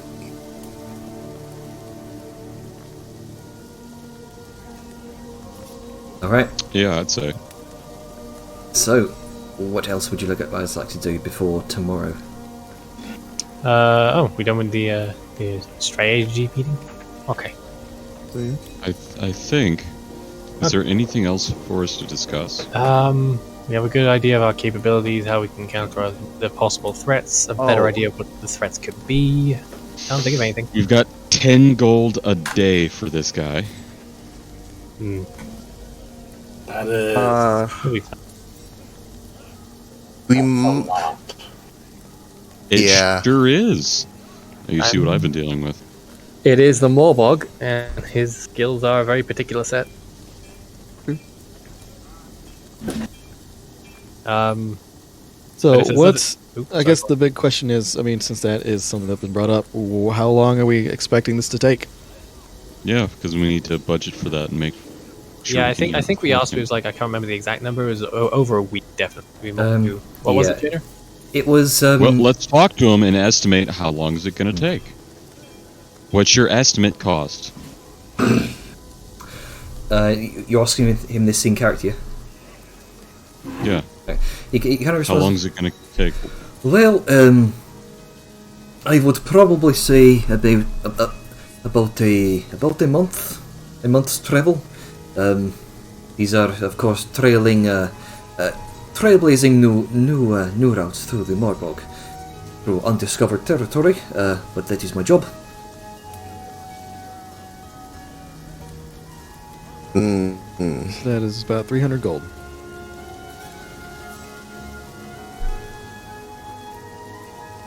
That's not bad.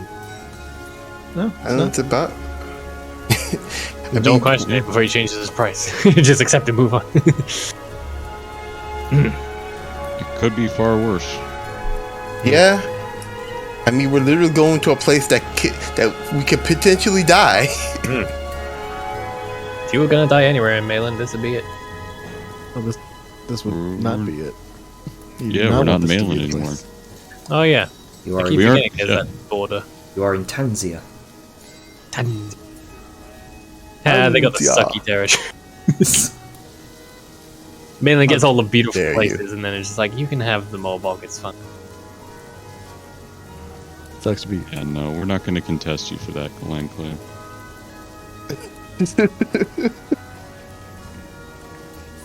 Alrighty, with the price resolved, I suppose. Meeting adjourned. I believe so. All right. Vellum is going to pull Ja aside after the meeting, including everyone's done going off to do whatever. All right. Right, Ja, hands. Okay. Leaves. Presents them. Yeah. Okay. Sure. He takes her hands and starts turning, and he gets like a little measuring tape out and starts measuring. And he seems incredibly frustrated for some reason as he's doing all of this, just grumbling to himself. May I ask what's going on? I need to double check my measurements. I thought I had them right from when I did the measurements for your ring. Oh, by the way, and then he just pulls into the, like, still looking at the hand, but reaching into his bag, and then he pulls out a erudite ring. Here's your ring. It's done. Pops it on. Right. He also reaches Thank you. into his bag again and pulls out the relatively regular looking, as such a thing could be, erudite dagger. Nothing special, and he just sort of hands it to Ja. Not by the blade, obviously. Just like, stab. I tried getting it done in the day we had. Normally it'd be fine, but I had to improvise a little bit to get the light I need. Didn't really come out well. I couldn't even get 2 out. It's fucking no way to work. I need the actual proper sight. But anyway, I'm hoping this will do for now until I can work back on this again at some point. That's fine. That's more than enough. Yeah, Many thanks. Not to me, it isn't. But hopefully there'll be service. As long as it helps me stay alive, I'm all for it. Well, I mean, it's not going to break on you or nothing, but I know I could do better. You'll have a proper set once we're out of this shell.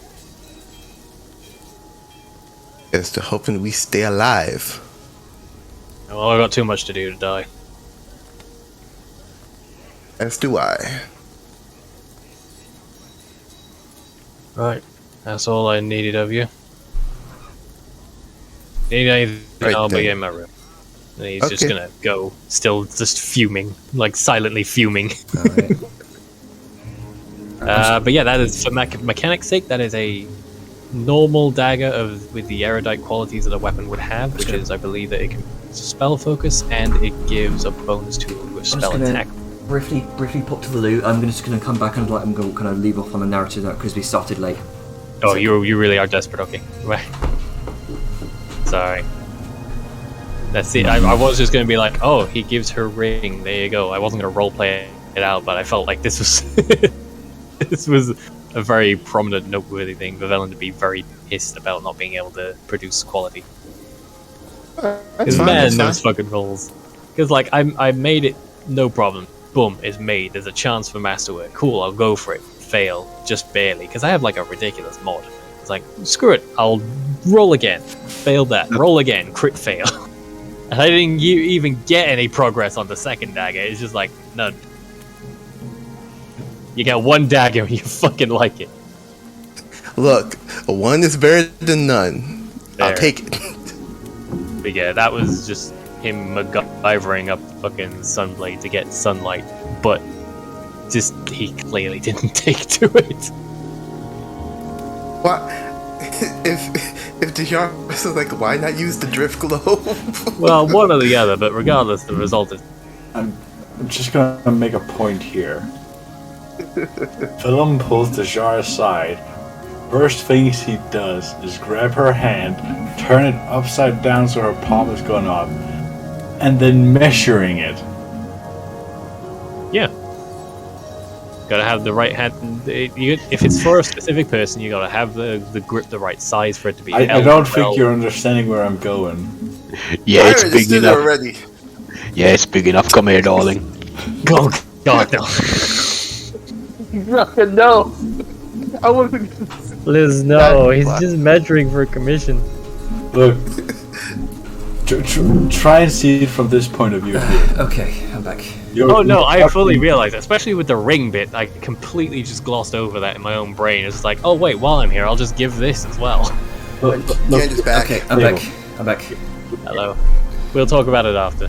I don't want to delay the session. So, are you all prepared for tomorrow? Yep. As prepared as we're gonna be, I think. Alright.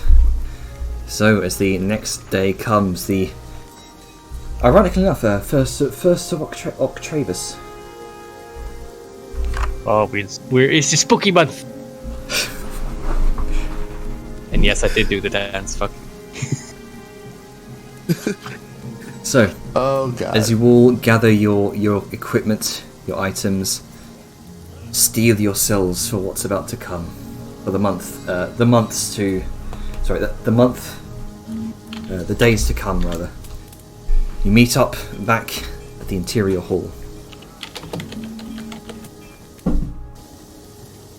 where you last left off your steam hammer. The guards kind of part ways for you as you trundle your vehicles, your cavalcade across through the main hall on towards the other gate on the opposite side of this grandiose hall. And two massive gates are hoisted and opened for you. The portcullis is lifted.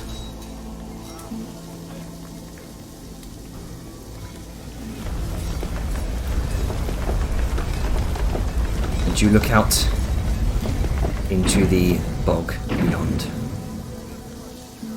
You trundle some ways out.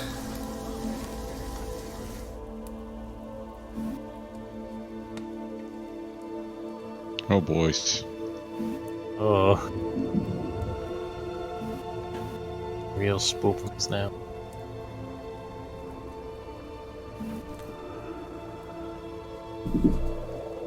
Welcome to the fear zone. Well, do more about it. We got fun and games. The abyss.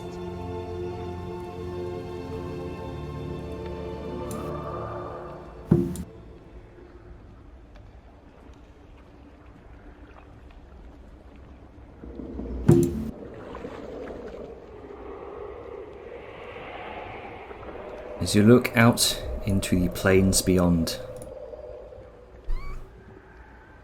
you see a tremendous expanse of dreary, grey marshland that seems to carry on forever. You cannot see the horizon as a thick haze of pale fog gathers across the ground.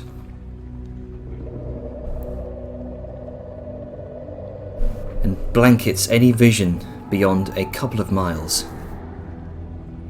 The sky is a colourless grey, and there is no dapples of sunlight, no rain, not even a light breeze. It is cold, clammy, and the ever-present fetid stench of decay lingers in the air, as do small flecks of a black ash-like substance, like snow that never falls. Barren, blackened trees curl up from the boggy terrain like wretched claws, isolated far from one another, yet almost reaching to make contact. You hear no wildlife, at least no natural wildlife. Every so often you might hear the occasional wail or otherworldly cry, or the bubbling and shifting of stagnant water. There's a chill in your heart as you look upon this place, a chill that runs through your blood. Everything here is muted in colour. Everything looks as though it's dead or in the process of dying, yet what little life there is clings to it with clawed hands. It's a sorrowful sight to behold.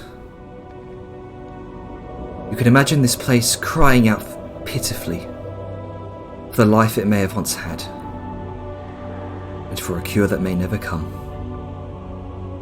For a more empathic person, this place could draw that life from one's very soul, and one would still feel pity for this place. Though some of you may have heard about this place before, to look upon it, it's something else entirely. To some of you, it's eerily familiar to the greying veil outside of Nogdor's tomb. And it's then that it dawns upon you. This is a truly cursed place. Severe looks to the rest of you. A few ground rules as we travel. 1. Do not spend too much time in water. It is bad for skin, and you risk necrosis. 2. If you come across undead, try to dispatch them in radiant energy. It will lessen the risk of black spot, and will look cool when you do it. Silver weapon works just as good. 3. If someone in group starts acting weird, Bog has probably gotten to them. Do not clobber them over the head. 4. Undead are attracted to life and noise. Try to remain quiet as we travel.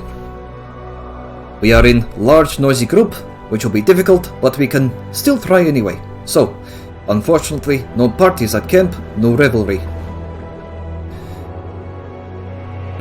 Shrugs, looks around him, gestures to the rest of you.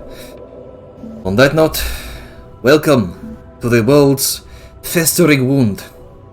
I hope you enjoy your travels. I, Severe, will be your guide. On your left, you will see dead things. On the right, you will see more dead things. You get the picture. Ready yourselves, and I lead.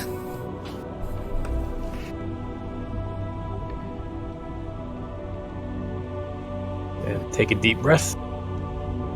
Take a deep, Steer that wagon on. a deep breath of stale, fetid air. Probably gonna get worse the deeper we go in, though. The best he's gonna get for a while. Mm-hmm. Sao is gonna raise her hand just slightly.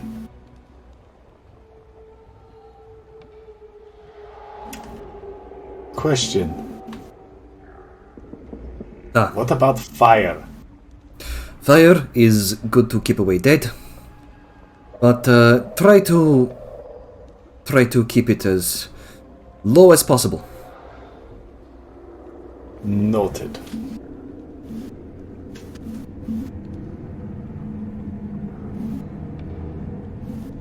Unless you have anything else to say here.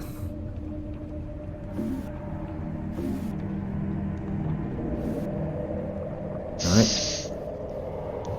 No, I think that's it. You will prepare your equipment, do your final checks.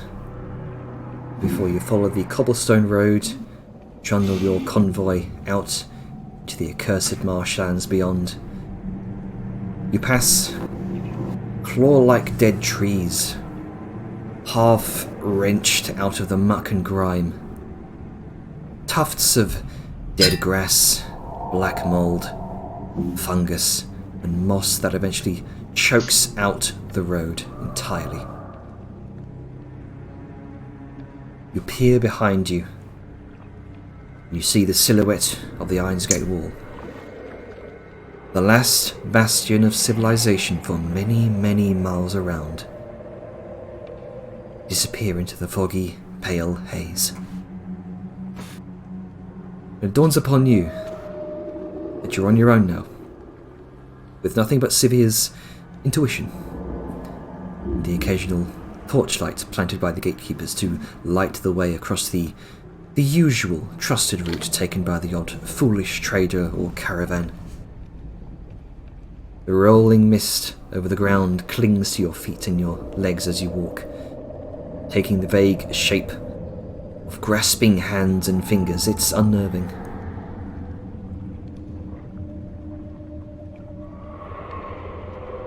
Eventually, after an hour or two of travel,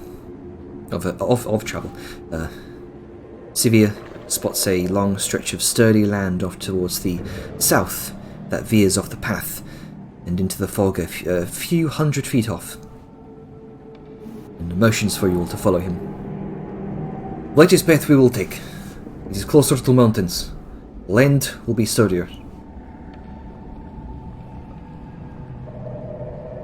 Gonna look at the steam hammer. What do you think, Ongram? You're gonna have the most trouble out of all of us with that.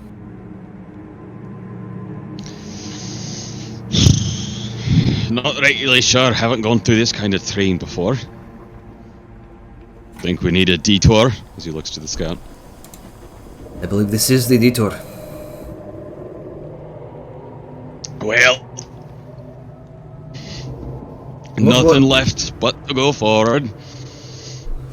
Sturdier ground it is. As you all kind of hike your ways up onto this sturdier embankment that and kind of begin to follow him into the thick fog.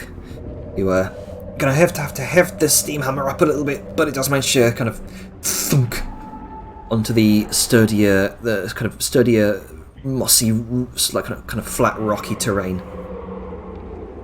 Better to struggle than think. Aye, I got a winch too. Let us go. Nothing Where are you else. hiding there? Link it up to a tree and pull. Or Liska. She seems heavy enough. Yeah, Liska's being very careful, like where she steps. As you kind of look down at your feet, you can see this sort of claw-like formations of wispy smoke and fog clinging at your hooves, as if it's trying to almost pitifully beg for help. It's a sorrowful sight to see. Beautiful. As Vellum's driving the wagon, he's purposefully like making sure to stay exactly where the steam hammer went, sort of using it to test the terrain ahead, trying to avoid as much risk of getting stuck or stopped or sunk as possible. You follow him, Sivir, into the thick fog and into the unknown regions of the Moorbog. As you travel, the sounds of marshlands are eerie, to say the least.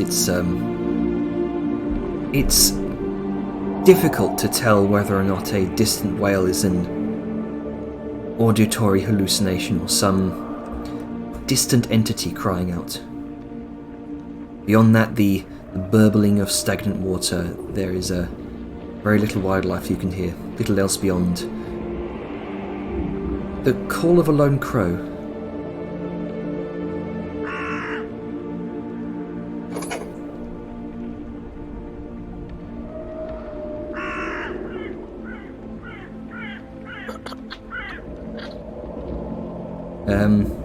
Soyun.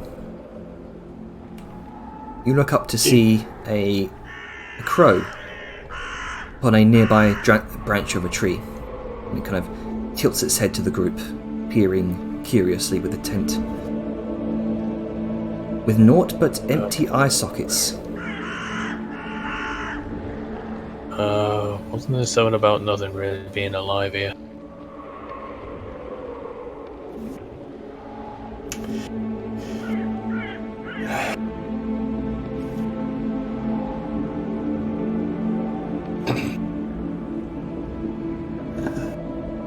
Thou just gives a sigh as she was about to fire upon the crow, but decided, let's not make noise. As you kind of trundle past, it watches you as your group passes. So never taking its eyes off, or lack thereof, away from you. Never leaving its perch until it's out of sight. And with your passive perception, you watch as it kind of disembarks from the tree. It kind of flutters away into a small black void suspended in the air, which immediately closes behind it.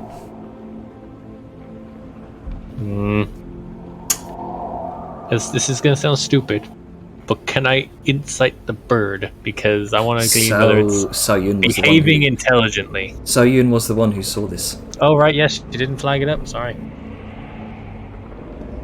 She is gonna flag up the fact that it just disappeared in midair in a black void.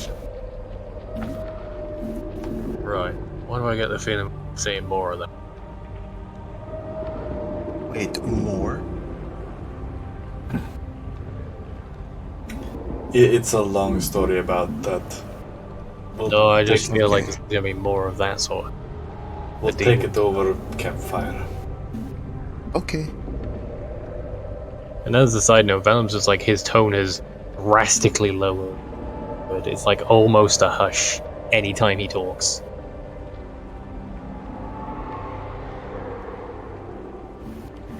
As you continue on in the fog. Into the unknown. The depths of the Moorbog itself. We'll leave it there.